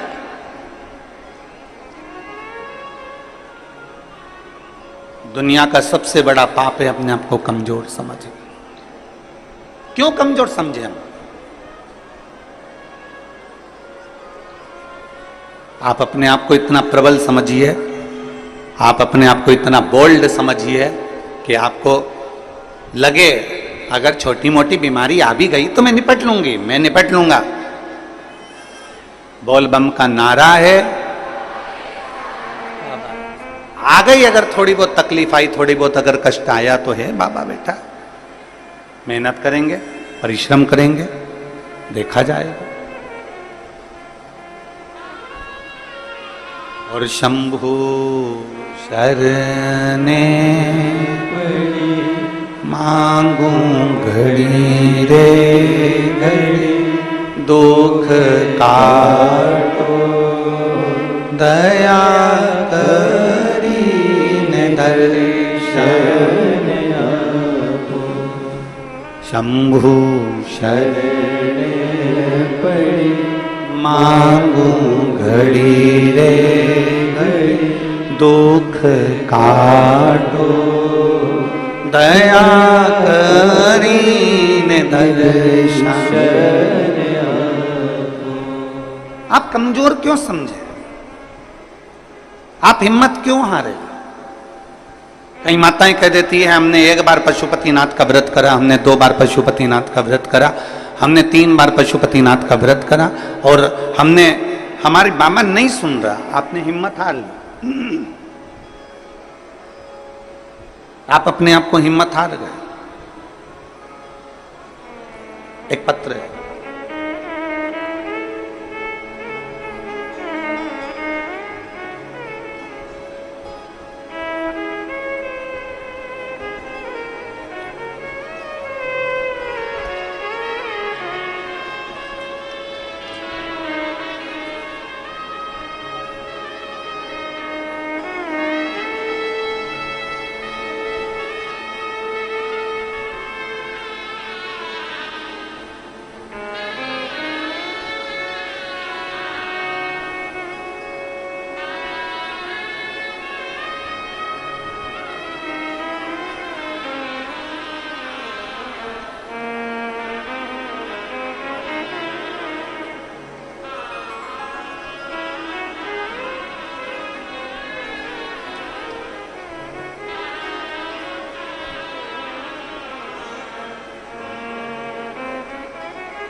मेरा नाम अनीता साहू है, पति श्री संतोष कुमार साहू। डीले कम करो। रामनगर भिलाई की निवासी हूँ। कहीं बैठी हो तो हाथ हिला सकती हूँ।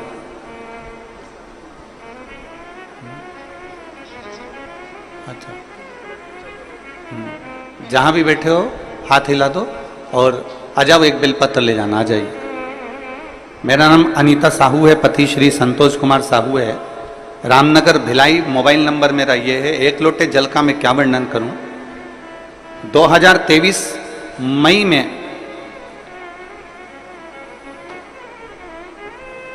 अचानक से स्वास्थ्य खराब हो गई। 10 दिन तक मैंने खाना नहीं खाया। सेक्टर नंबर 2 हॉस्पिटल में भर्ती थी। सोनोग्राफी एमआरआई में पता चला कि लीवर में 9 mm का एक गठान और कैंसर हो गया। गठान होती ना गुरुजी तो दुख नहीं होता, पर साथ में कैंसर हो गया। उसके बाद मेरे पति ने सारे हॉस्पिटलों में जांच कराया तो मालूम पड़ा कि वो कैंसर की बीमारी है और ज्यादा ही तकलीफ है, ज्यादा समय के जीवित नहीं है। शिव जी पे मेरे पति ने जल चढ़ाना प्रारंभ करा। जल लाकर मुझे पिलाना चालू करा, बेलपत्र मुझे देना चालू करा। डॉक्टर का भी इलाज, जैसे आप कहते हो ना कि डॉक्टर शिव का रूप है, तो डॉक्टर का भी इलाज चलने दो, डॉक्टर का इलाज जरूर करो। हमने डॉक्टर का भी इलाज करा। डॉक्टर ने दवाइयां दे दी, पर डॉक्टर का कहना था कि इसका ऑपरेशन सफल हो ना हो वो पता नहीं है। अब करें तो करें क्या। डॉक्टर कहते हैं कि अब तो उस ईश्वर पर भरोसा। मेरे पति ने भी आपकी कथा पर भरोसा करा और मैंने भी आपकी कथा पर भरोसा करा। सीहोर गए, रुद्राक्ष लाए, उस रुद्राक्ष को तांबे के कलश में गलाते, उस पानी को शिव जी को चढ़ाकर पीना चालू करा। करते करते 1 महीना पूरा हो गया। 1 महीने के बाद जब हम डॉक्टर को दिखाने के लिए गए तो जो 9 mm की कैंसर की गांठ थी वो 5 mm की हो गई थी। गुरुदेव, जब 5 mm की गांठ हो गई तो डॉक्टर ने भी पूछा कि तुमको कौन सी दवाई लग रही है। हमने डॉक्टर से कहा हम बेलपत्र खा रहे हैं, रुद्राक्ष का जल पी रहे हैं। डॉक्टर ने दवाइयां फिर दी और फिर वापिस हमने वही जल को पीना प्रारंभ करा। जो डॉक्टर कह रहे थे कि तुम्हारा कैंसर बड़ा विचित्र है लीवर पर, तो जब विचार करा तब वापिस उसको पीना चालू करा और बाबा की कृपा से आज सारी दवाइयां बंद है, केवल बेलपत्री और रुद्राक्ष का जल पीती हूं और डॉक्टर ने सब दवाइयां बंद कर दी। मेरा शरीर ठीक है और मेरा कैंसर समाप्त हो। मैं शिव को प्रणाम करती हूं। लाइन अच्छी लिखी है आप और हम सब गुनगुनाते हैं। शंभु शरणे मांगू घड़ी रे, दुख काटो दया करी दर्शन आपो। एक विश्वास शिव के प्रति जागृत हो।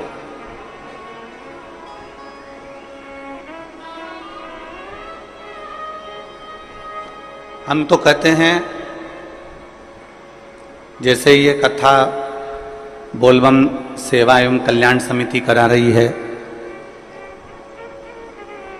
दया सिंह जी इस कथा को आयोजित किए हैं। अमलेश्वर में कथा हुई, साहू जी खंडेलवाल जी आयोजित किए। इस 6 नंबर सेक्टर में पहले कथा हुई, विनोद सिंह जी इस कथा को कराए थे। फिर एक कथा और हुई थी भिलाई में, जो एक समिति ने कराई थी।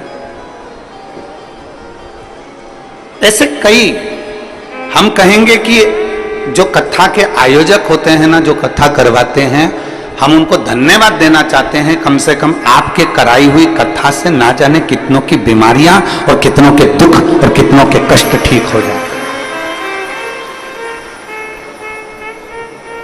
थोड़ा मेहनत तो आपकी लगती है, पर आपके परिश्रम से ना जाने कितनों को लाभ मिल जाता है, कितनों को।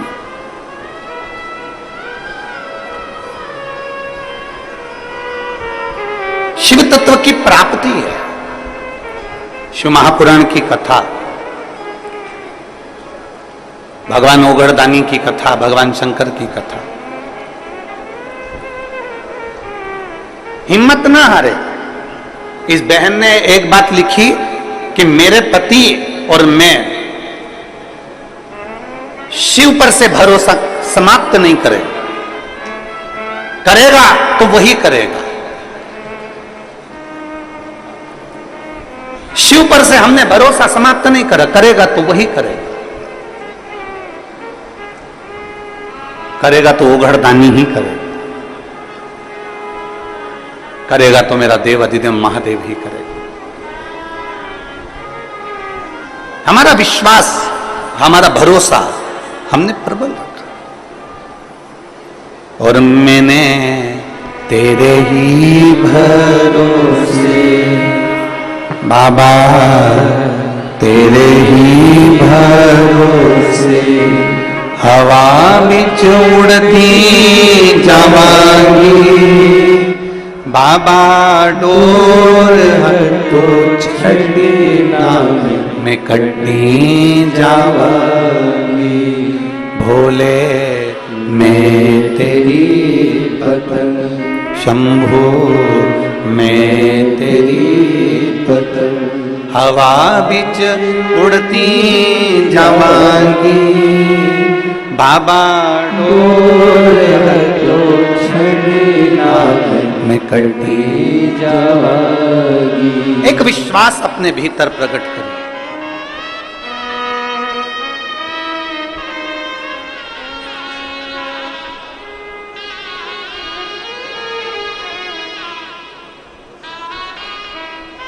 बेटा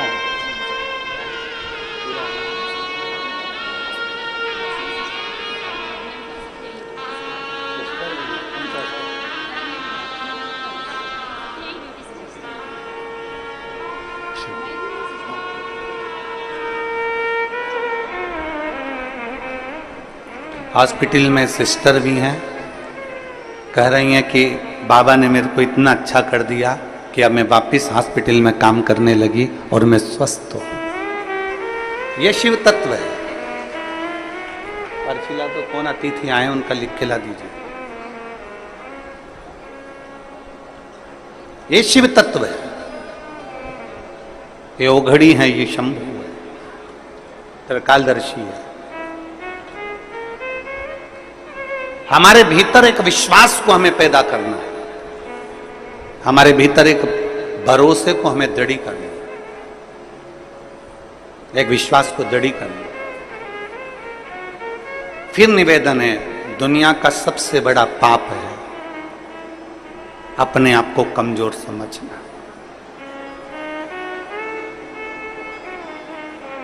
पार्वती मैया जब बाल्यावस्था की थी तब साधना में माता पार्वती जी डूबी रही। सप्तऋषियों ने जाकर समझाया माता पार्वती जी को कि शिव तुम्हें नहीं मिल सकते, भगवान शंकर तुम्हें नहीं मिल सकते।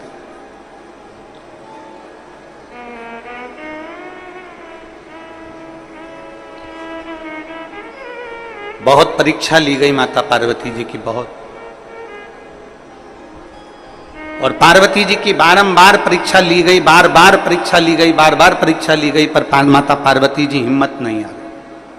पार्वती जी खुद को कमजोर नहीं समझी, उनको मालूम था कि अगर मैं शंकर को जप रही हूं, मैं शिव को भज रही हूं, मैं भगवान शंकर का गुणगान कर रही हूं, मैं शिव तत्व को जान रही हूं, तो ये पार्वती जी के मन में एक भाव उत्पन्न हो गया था कि मुझे शिव मिलेंगे जरूर, मुझे ओगड़दानी मिलेगा, मुझे मेरा महादेव मिलेगा।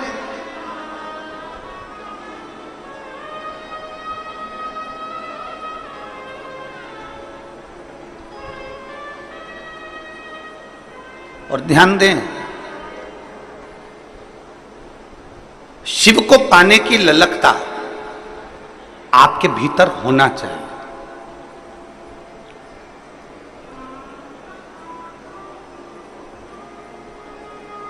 हम फिर निवेदन करेंगे कि अपने भीतर एक ऐसा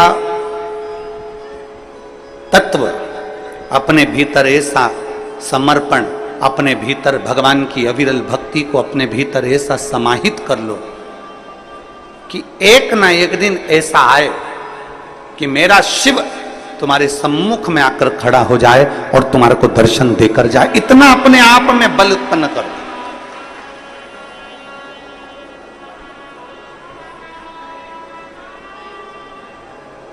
और हो सकता है। हम आपसे पूछें, अभी चीटा देखा है? चीटा बोलते हैं कि मकोड़ा बोलते हैं? यहां पे क्या बोलते हैं, चीटा की मकोड़ा? अरे जम के तो बोलो, चीटा ना। चीटा जब जन्म लेता है तो उसमें पंख रहते हैं क्या? जम के बोलो जरा। नहीं रहते। चीटा जब जन्म लेता है तो उसमें पंख नहीं रहते, पर चीटा अपने कर्म में लगा रहता है, अपने कार्य में लगा रहता है और कर्म करता रहता है, कार्य करता रहता है, करता रहता है, करता रहता है, करता रहता है, करता रहता है। धीरे धीरे धीरे धीरे चीटे में पंख आ जाते हैं। देखे आप लोगों ने चीटे में पंख? चीटा जन्म लेता है जब उसमें पंख नहीं होते हैं, चीटे में पंख नहीं रहते हैं, पर चीटा अपना कर्म करता रहता है, कर्म करता रहता है, तो चीटे में पंख आ जाते हैं, चीटे में पंख उत्पन्न हो जाते हैं और वो चीटा भी उड़ने लगता है। जरा विचार करना, चीटा अपना कर्म करता रहता है तो एक दिन परमात्मा उसको भी पंख लगा देता है, और यदि आप अपने कर्म के प्रति जागरूक हो जाएंगे तो वो परमात्मा आपको भी पंख लगाकर आगे बढ़ा है, आपको अपनी मंजिल तक पहुंचा देगा।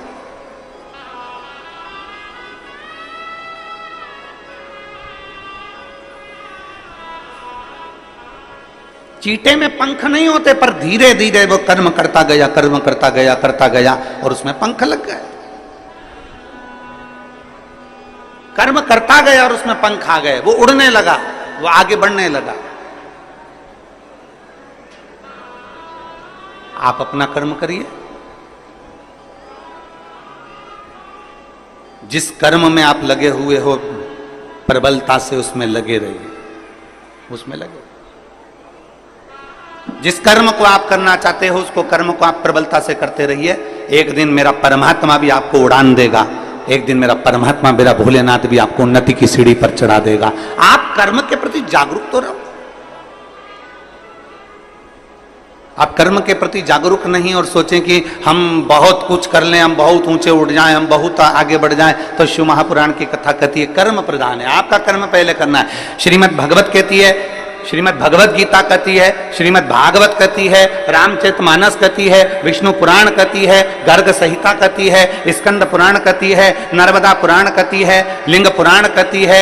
ऐसी कोई पुराण नहीं जो कर्म की प्रधानता नहीं बताती। प्रत्येक पुराण कर्म प्रधान है और प्रत्येक पुराण कहती है कि आप अपने कर्म में जागरूक रहिए, आप अपने कर्म में प्रबलता बनाकर रखिए।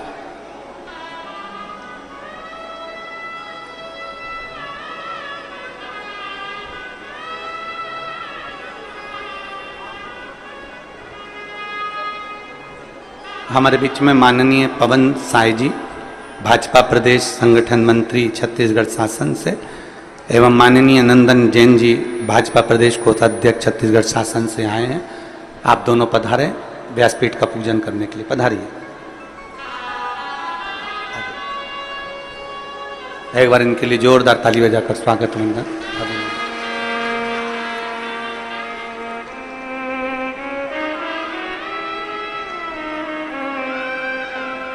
एक चीटे में भी पंख आ सकते हैं, बस उसमें कर्म की लगनता होना चाहिए।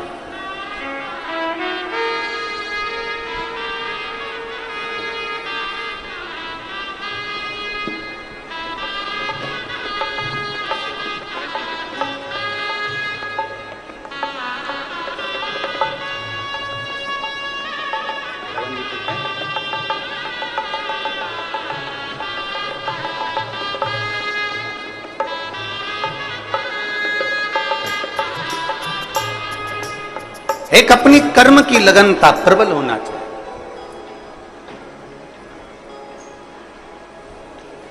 और जब हमारे कर्म की लगनता प्रबल होगी तो हम अग्रणता की ओर बढ़ेंगे। पर हम अपना कर्म पूरा नहीं कर पाते। हम उसको सोच लेते हैं मेरे बस का नहीं है, मैं नहीं कर सकता, मेरे बस में नहीं है, मैं ऐसा नहीं कर पाऊंगा, ये मेरे बस का नहीं है। नहीं नहीं, शिव कथा कहती है दुनिया का सबसे बड़ा पाप है अपने आप को कमजोर समझना। हम क्यों कमजोर समझते? और मैंने तेरे ही भरोसे बाबा, तेरे ही भरोसे हवा बिच उड़ती जावांगी बाबा, डोर हथों छकीना में कटी जावांगी। भोले मैं तेरी पत्नी, शंभू मैं तेरी पत्नी। माता पार्वती जी ने अपना तप किया, अपनी साधना करी, अपना लक्ष्य नहीं छोड़ा। आप अपना लक्ष्य क्यों छोड़ते? लगे रहो, थोड़ा समय लगेगा, सुनेगा। एक पत्र है,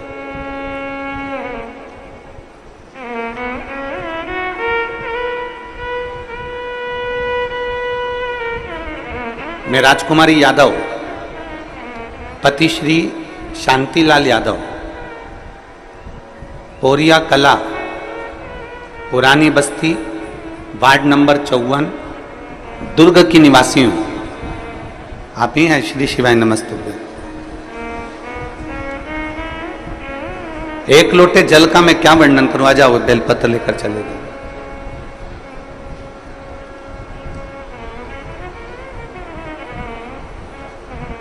पशुपतिनाथ के व्रत का मैं क्या वर्णन करूं गुरु जी? मेरी भतीजी जिसकी शादी को 17 साल हो गए थे, 17 साल से उसके घर में संतान का सुख नहीं था। ऐसी कोई जगह नहीं जहां हम हमारी भतीजी को लेकर नहीं गए, और 17 साल उसको हमने हर जगह हर डॉक्टर को दिखाया, टेस्ट बेबी भी करवाया, पर संतान का सुख नहीं आया। हमने हमारी भतीजी को पशुपतिनाथ का व्रत का वर्णन किया और उसको सफेद आंकड़े की जड़ का वर्णन किया। मेरी भतीजी ने 3 बार पशुपति व्रत करे पर संतान का सुख नहीं आया। चौथी बार पशुपति व्रत करे पर संतान का सुख नहीं आया। तब मेरी भतीजी ने सोच लिया कि अब मैं पशुपति व्रत भी नहीं करूंगी, अब मैं शिव को नहीं मानूंगी। तब उसके पति स्वयं कहे कि तू एक बार और कर। वो सियोर वाला महाराज कहता हिम्मत मत हारना, बाबा देगा जरूर। 5वीं बार पशुपति व्रत करा और बाबा की कृपा ऐसी हुई कि बाबा की कृपा से 15/7/2024 को मेरी भतीजी के यहाँ 17 साल के बाद संतान की प्राप्ति, जिसका फोटो में लगा रही हूं। फोटो को आप लोग LED पर देख सकते हैं। 17 साल बाद मेरे भतीजी के यहाँ संतान की प्राप्ति। अर्थात वही कथा जो अभी चल रही है कि दुनिया का सबसे बड़ा पाप अगर कुछ है तो अपने आप को कमजोर समझ। हम हिम्मत क्यों हारे?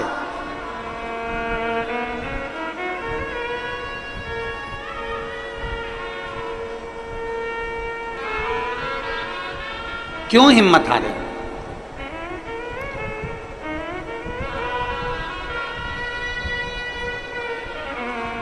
आप लोग पशुपतिनाथ का व्रत करते हो?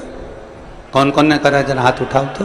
आ जाइए, आ जाइए, आ जाओ, आ जाओ, जल्दी आओ, जल्दी आओ, जल्दी आ जाओ।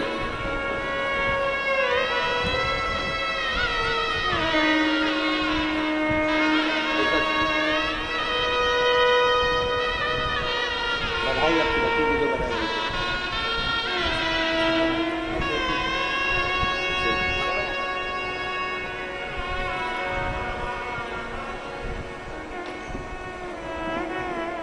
कितने लोगों ने पशुपति व्रत किया?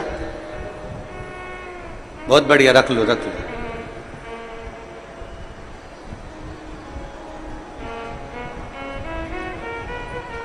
कई व्रत करने वाली माताएं, मेरी जीजी, मेरे जीजा, मेरी बेटियां, मेरे बेटे ऐसे हैं जिनका बाबा ने सुन भी लिया।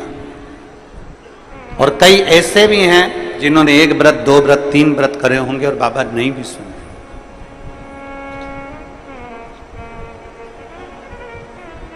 पर निवेदन है, थोड़ा रुकना, नहीं सुन रहा ना बाबा, थोड़ा रुकना, 2-3 महीना रुकना, 2 महीना रुकना, 1.5 महीना रुकना, 15 दिन रुकना, फिर एक बार विश्वास के साथ,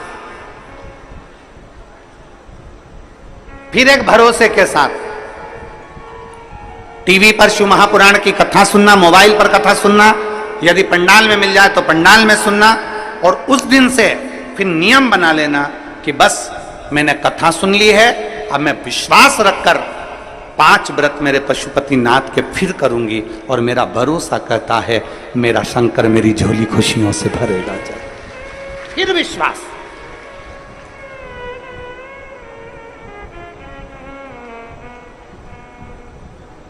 कल हम जब मिल रहे थे, दया सिंह जी कल जब सबसे मिला रहे थे, तो वहां पर एक पत्र एक बेटी ने दिया, एक पत्र।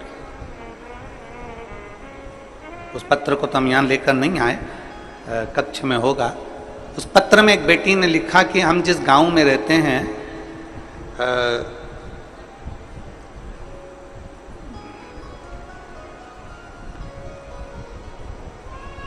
उसने उसके गांव का नाम भी लिखा था कोई। हम उस गांव में जहां हम रहते हैं वहां पर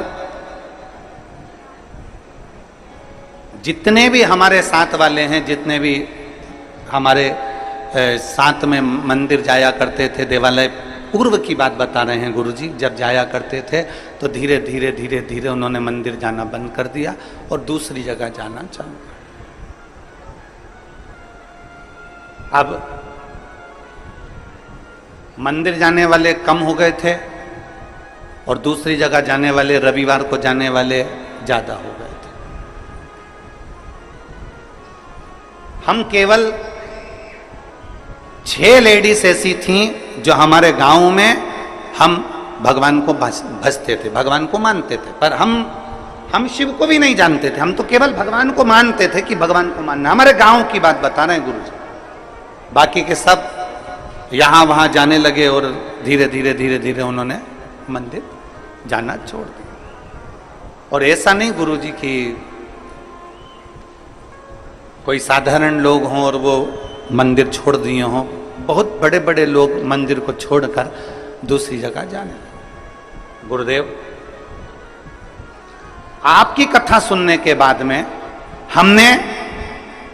हमारे पास में पत्थर का शिवलिंग नहीं था, हमारे पास में पाषाण का शिवलिंग नहीं था, हमने कंक्रीट, सीमेंट, गिट्टी का एक शिवलिंग बनाकर तैयार करा और उसी की हमने जलाधारी बनाकर तैयार करी और उसको हमने एक वृक्ष के नीचे रख दिया और हम रोज शिव जी के मंदिर जाना, शंकर को जल चढ़ाना चालू कर दिया। हमारे उस मंदिर में नंदी नहीं है, उसने उसका फोटो भी लगाया।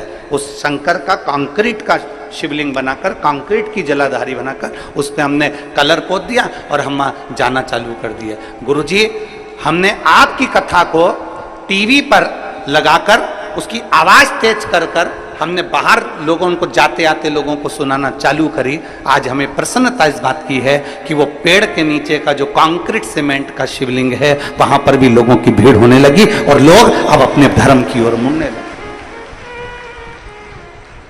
ये आपकी प्रबलता है, ये आपकी प्रबलता, ये आपका विश्वास है, ये आपका भरोसा है। अब उसने पत्र जो लिखा, उस पत्र में ये सब चीज तो अपनी जगह पर है, उस पत्र में उसने जो लिखा, वो पत्र का लिखा हुआ आपके सम्मुख में, वो पत्र में उस बेटी ने लिखा कि गुरुजी, हम सीमेंट का बना हुआ, कंक्रीट का, पत्थर का, हमारे पास में पाषाण का शिवलिंग नहीं, पत्थर का शिवलिंग नहीं, हमारे पास में हमारे कंक्रीट का, हमारे वो सीमेंट और गिट्टी का शिवलिंग जो हमने बनाया है। अब आप हमें ये बताएं, क्या हम उस पर जल चढ़ाते हैं, हम उसकी पूजन करते हैं, तो क्या हमको शंकर जी के शिवलिंग का पुण्य मिलेगा? क्या हमें शंकर भगवान के शिवलिंग का पुण्य मिलेगा? अब मैं उस जीजी को एक बात कहना चाहता हूं। आपके मन में भी यह प्रश्न पड़ा होगा, क्या वो कंक्रीट का शिवलिंग का पुण्य मिलेगा?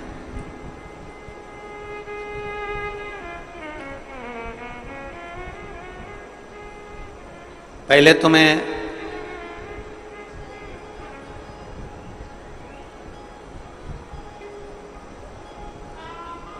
जितने ग्रामीण क्षेत्रवासी हैं और जिनके यहाँ शंकर का शिवलिंग नहीं है और वो चाहते हैं कि हमारे यहाँ शंकर का शिवलिंग विराजमान हो और हमारे गांव के लोग उस पर जल चढ़ाएं, तो मैं तो ये जितनी समितियां यहाँ पहले कथा करवा चुकी हैं, चाहे वो दया सिंह जी हैं, आपको भी कहूँगा, और पीछे के जितनी समितियां पूर्व की भी हुई हैं और आसपास अमलेश्वर और हमारे क्षेत्र में जहाँ जहाँ हमने कथा करी है, एक ऐसा छत्तीसगढ़ में एक ऐसा स्थान नियुक्त किया जाए कि अगर किसी ग्रामीण में भी अगर शिवलिंग की जरूरत हो तो ओमकारेश्वर से या ममलेश्वर से या नर्मदा के तट से एक कंकर का भले छोटा सा शिवलिंग लाकर दिया जाए, जिससे वो गांव में पूजन होने लगे और उस गांव के आनंद। हम दया सिंह जी आपको भी कहेंगे, ये आने वाले समय में इस चीज की व्यवस्था होना चाहिए और जितने प्रयास बनेगा हमसे भी, इस शरीर के द्वारा जितना प्रयास बनेगा, जितने शिवलिंग हम भेज सकते हैं उतने शिवलिंग भी हम भेज देंगे। बहुत प्रयास करेंगे जिससे गांव गांव में आज लोग जो धर्मांतरण हो रहा है, गांव गांव में लोग इधर उधर भटक रहे हैं और इधर उधर जा रहे हैं, वो सब बचकर भगवान शंकर की शरण में जाना प्रारंभ करें। ऐसा प्रयास किया, साधुता, बहुत बहुत। अब प्रश्न यहां अड़ गया कि वो सीमेंट का, वो कंक्रीट का शिवलिंग पर हम जल चढ़ाएंगे, वो कंक्रीट के शिवलिंग पर हम जल चढ़ाते हैं, वो कंक्रीट के उस सीमेंट के शिवलिंग पर हम जल चढ़ाते हैं, तो क्या हमें वो पुण्य मिल सकता है? तो मेरा उस जी से निवेदन है, एक बहुत सुंदर कथा हमारी शिव महापुराण में आती है, एक बहुत सुंदर कथा हमारे यहाँ हमें सुनने को मिलती है, आप उस कथा का स्मरण करिएगा। भानु नाम का एक छोटा सा बच्चा था, बहुत छोटा सा बच्चा, भानु नाम था। पिता थे नहीं, मां अकेली, पिता नहीं है, अकेली मां है और वेधव्य मां अकेली। भानु का पालन पोषण कर रही है, खूब अच्छे से उसको रख रही है, खूब अच्छे से उसको खिला रही पिला रही, जितना बन सकता है उससे बात करती। सुंदर दृष्टांत है वो। बेटी अगर यहां बैठकर कथा सुन रही हो या टीवी पर कथा सुन रही हो कि कंक्रीट के शिवलिंग को हमने बना दिया और पूरा गांव वहां जाना चालू कर दिया, तो क्या उसका पुण्य मिलेगा कि नहीं मिलेगा? हमको हमारे खाते में पुण्य जाएगा कि नहीं जाएगा? वो बात मूल है।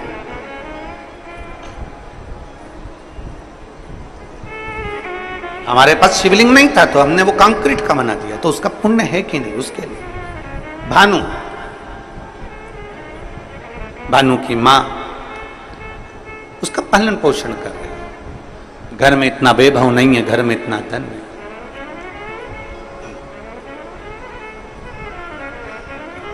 एक बात आज फिर कहते हैं, तुम्हारे घर में धन की कमी होगी ना, चल जाएगी। धन की कमी होगी तो बच्चा बचपन में रोएगा, धन की कमी होगी तो बच्चा खिलौने के लिए रोएगा, धन की कमी होगी तो बच्चा कपड़े के लिए रोएगा, धन की कमी होगी तो बच्चा गाड़ी के लिए रोएगा। अगर तुम्हारे घर में धन की कमी है ना, चलेगा, पर तुम्हारे घर में संस्कारों की कमी नहीं होना चाहिए, नहीं तो जिंदगी भर रोना पड़ेगा।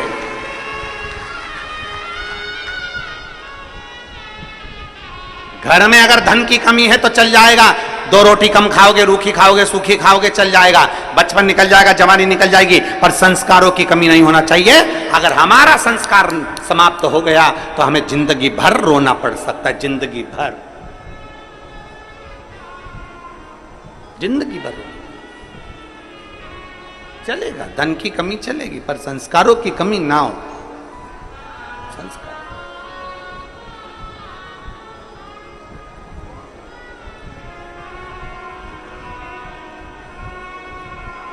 और जितना बन सकता है अपने संस्कारों में कोई कमी ना है।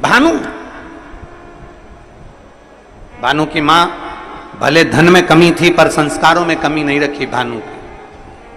एक दिन भानु ने अपनी मां से पूछा, मां सबके घर में खूब सारा सी ठाठ है पर हमारे घर में कुछ नहीं है। मां के मुख से निकल गया, जिस दिन महादेव चाहेगा उस दिन ठाठ भी दे देगा। जिस दिन महादेव चाहेगा उस दिन ठाठ दे देगा।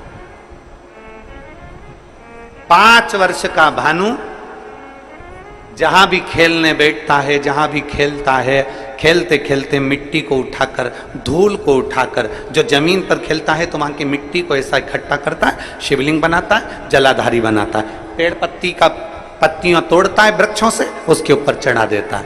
थोड़ी देर बाद भानु उसको मिटा देता है। फिर कहीं खेलता है, मिट्टी में गया, मिट्टी का शिवलिंग बना लेता है। पत्तियां तोड़ता है, शिवजी पे चढ़ा देता है, उसको मिटा देता है।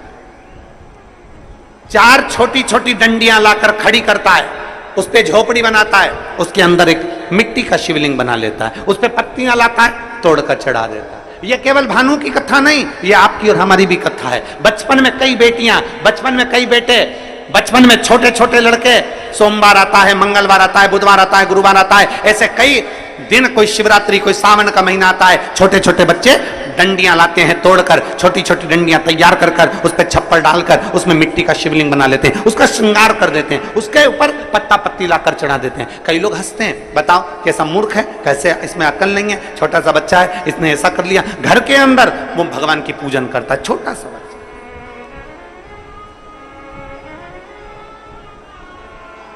और मेरा विश्वास कहता है यहाँ छत्तीसगढ़ की जितनी मेरी जीजियां बैठी हैं, जितने मेरे जीजा बैठे हैं, जितने मेरे बेटा बेटी बैठे हैं, इन्होंने भी बचपन में जरूर मिट्टी उठाई होगी, उसको ऐसा करा होगा। आटे की लोई उठाई होगी, लोई को उठा के ऐसा ऐसा करके शिवलिंग बना लिया होगा, आटे की लोई का। चावल बनाया होगा तो चावल का।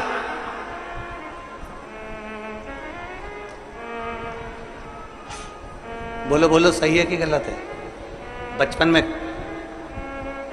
खेलते समय मिट्टी का, धूल का, पत्थर का, आटे का, जो मिल जाता था उसका हम शिवलिंग कई बार बना लेते थे। कितना सुंदर कहा इस दृष्टांत के अंदर कि भानु मिट्टी का शिवलिंग बनाता, मिटा देता, जो मिल जाता उसको, धूल मिल जाती धूल का बनाता, मिटा देता।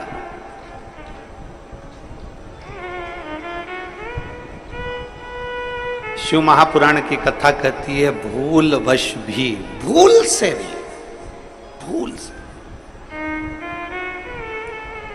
कितना सुंदर कहा। कई बार बादल देखते हैं ना, बादल,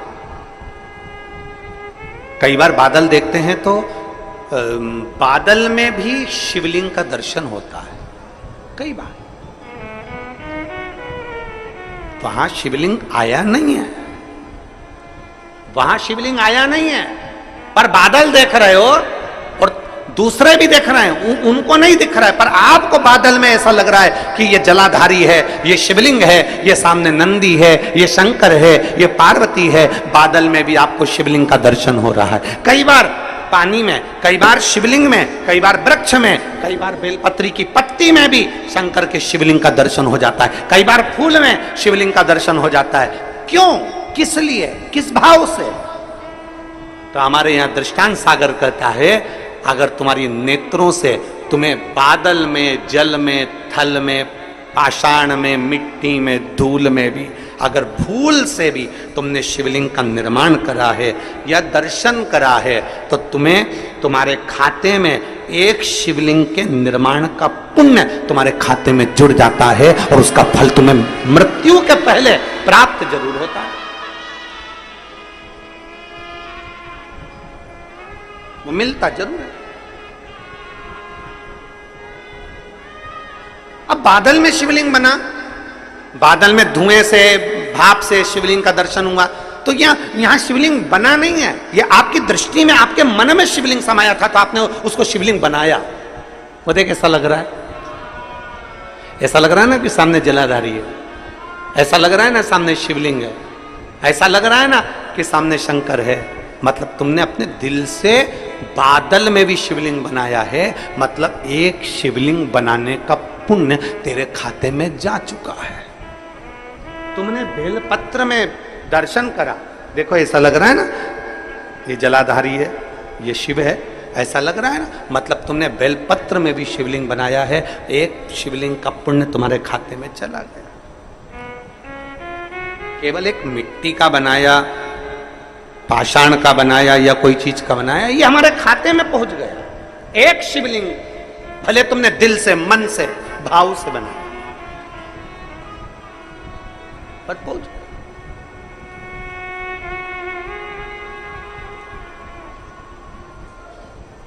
निर्माण अपने दिल से किया गया। महाराज कितना सुंदर कहा किसी ने कि आर्थिक स्थिति ठीक हो ना हो, आर्थिक स्थिति ठीक हो ना हो चलेगा, पर मानसिक स्थिति ठीक होना चाहिए तो जिंदगी सार्थक हो सकती। आर्थिक स्थिति ठीक हो ना हो चलेगा, पर मानसिक स्थिति ठीक होना चाहिए। घर में धन तो बहुत बढ़ गया, आर्थिक स्थिति ठीक हो गई, पैसा पैसा हो गया, पैसा पैसा हो गया, और मालूम पड़े बच्चे गलत संगत में पड़े हैं, बेटी गलत संगत में पड़ी, बेटा गलत संगत में पड़ा, परिवार गलत संगत में पड़ा। हम पहले भी एक बार कथा में कहे थे, आज फिर कहते हैं, कुत्ता पाला तुमने, किसने पाला? तुमने।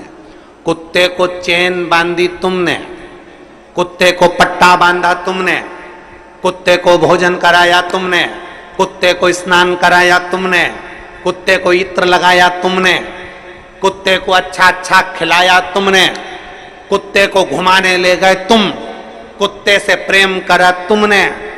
और जरा विचार करिए, तुम्हारा ही पालतू कुत्ता एक दिन तुम कोई काट खाए तो तुम्हें कैसा लगेगा?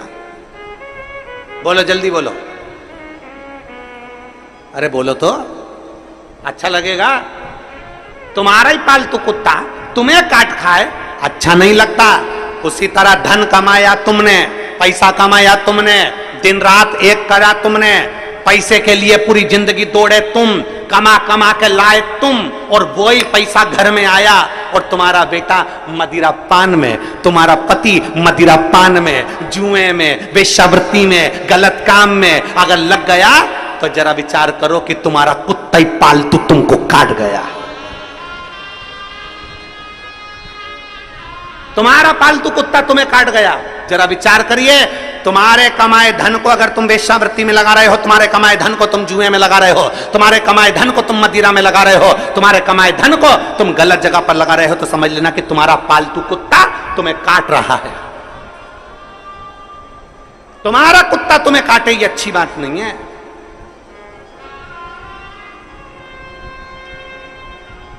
अपन ने कमाया, काय के लिए कमाया था?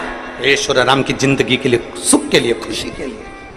आर्थिक स्थिति ठीक है कि नहीं हमें उससे मतलब नहीं, पर मानसिक स्थिति ठीक होना चाहिए। घर में धन बहुत है, खूब पैसा है, एक भाई उधर एक भाई इधर, घर में खूब पैसा है, जेठानी एक दूसरे से बात ही नहीं कर रही, देवरानी बोल ही नहीं रही, ननंद आती तो मुंह फूला रहता, नंदोई आते तो आंस लेकर आते कि कहीं मिल जाएगा। आर्थिक स्थिति तो ठीक है, पर मानसिक स्थिति ठीक नहीं है।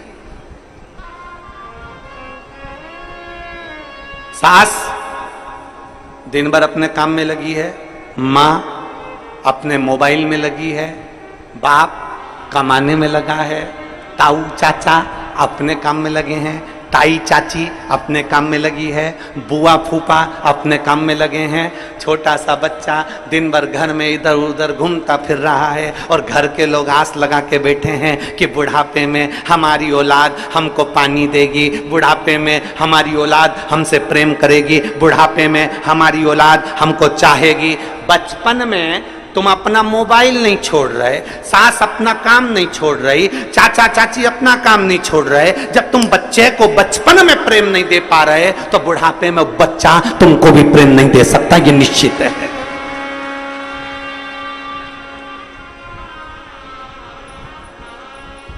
सवेरे 7 बजे का बच्चा स्कूल जाता है, कितनी बजे स्कूल जाता है? बोलो बोलो, तुम बोलो। 6 बजे, 7 बजे बच्चा स्कूल जाता है, 8 बजे स्कूल जाता है, कितनी बजे आता है? बोलो बोलो, जम के बोलो।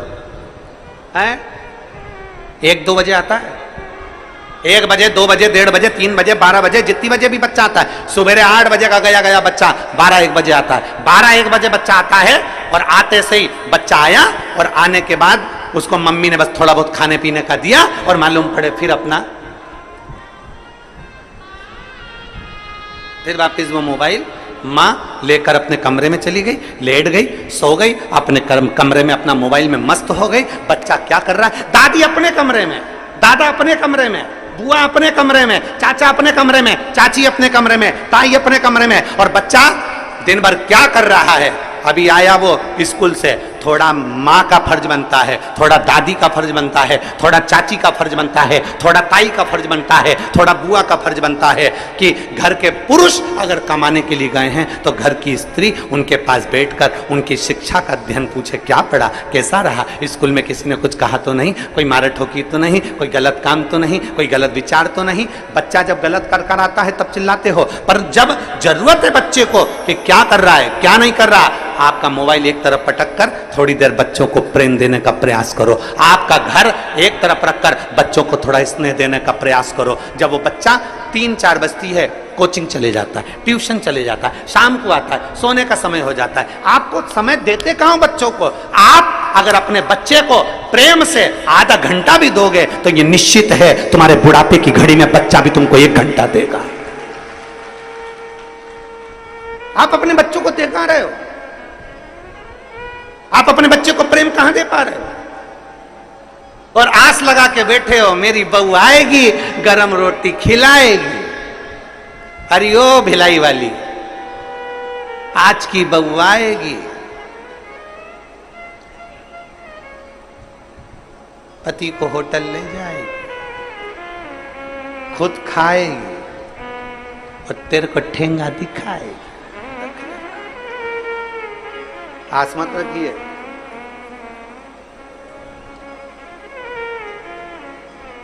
आर्थिक स्थिति ठीक ना हो चलेगा, पर मानसिक स्थिति ठीक रखिए।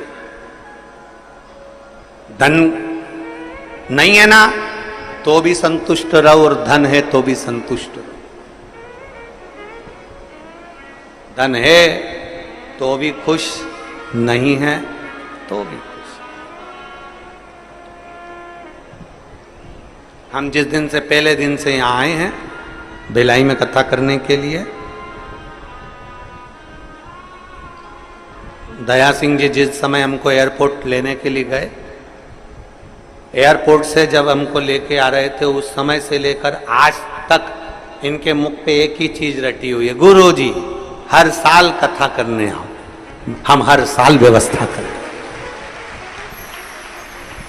ऐसा एक दिन नहीं गया है कि इन्होंने, इस व्यक्ति ने एक बार भी अगर छोड़ दिया हो, ऐसा कोई दिन नहीं गया, रोज एक ही बार, गुरुजी सावन का महीना या कोई भी महीना आप दे दिया करो, साल में एक बार हमारे भिलाई वासियों को शिव महापुराण की कथा सुनने को मिल जाए। बस ऐसे प्रयास साधुत आया, ऐसा प्रयास।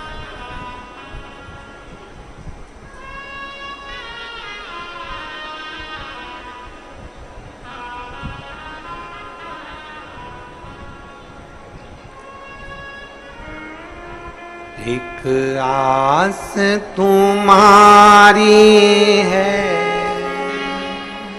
विश्वास तुम्हारा है, भोले बाबा सुन भी लो ये मेरी कहानी, बड़ी दूर किनारा है, कश्ती भी पुरानी, बड़ी दूर किनारा है, कश्ती भी पुरानी है, भोले बाबा सुन भी लो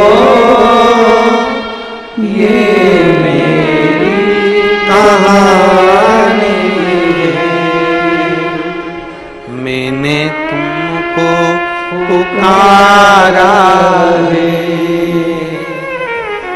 मैंने तुमको पुकारा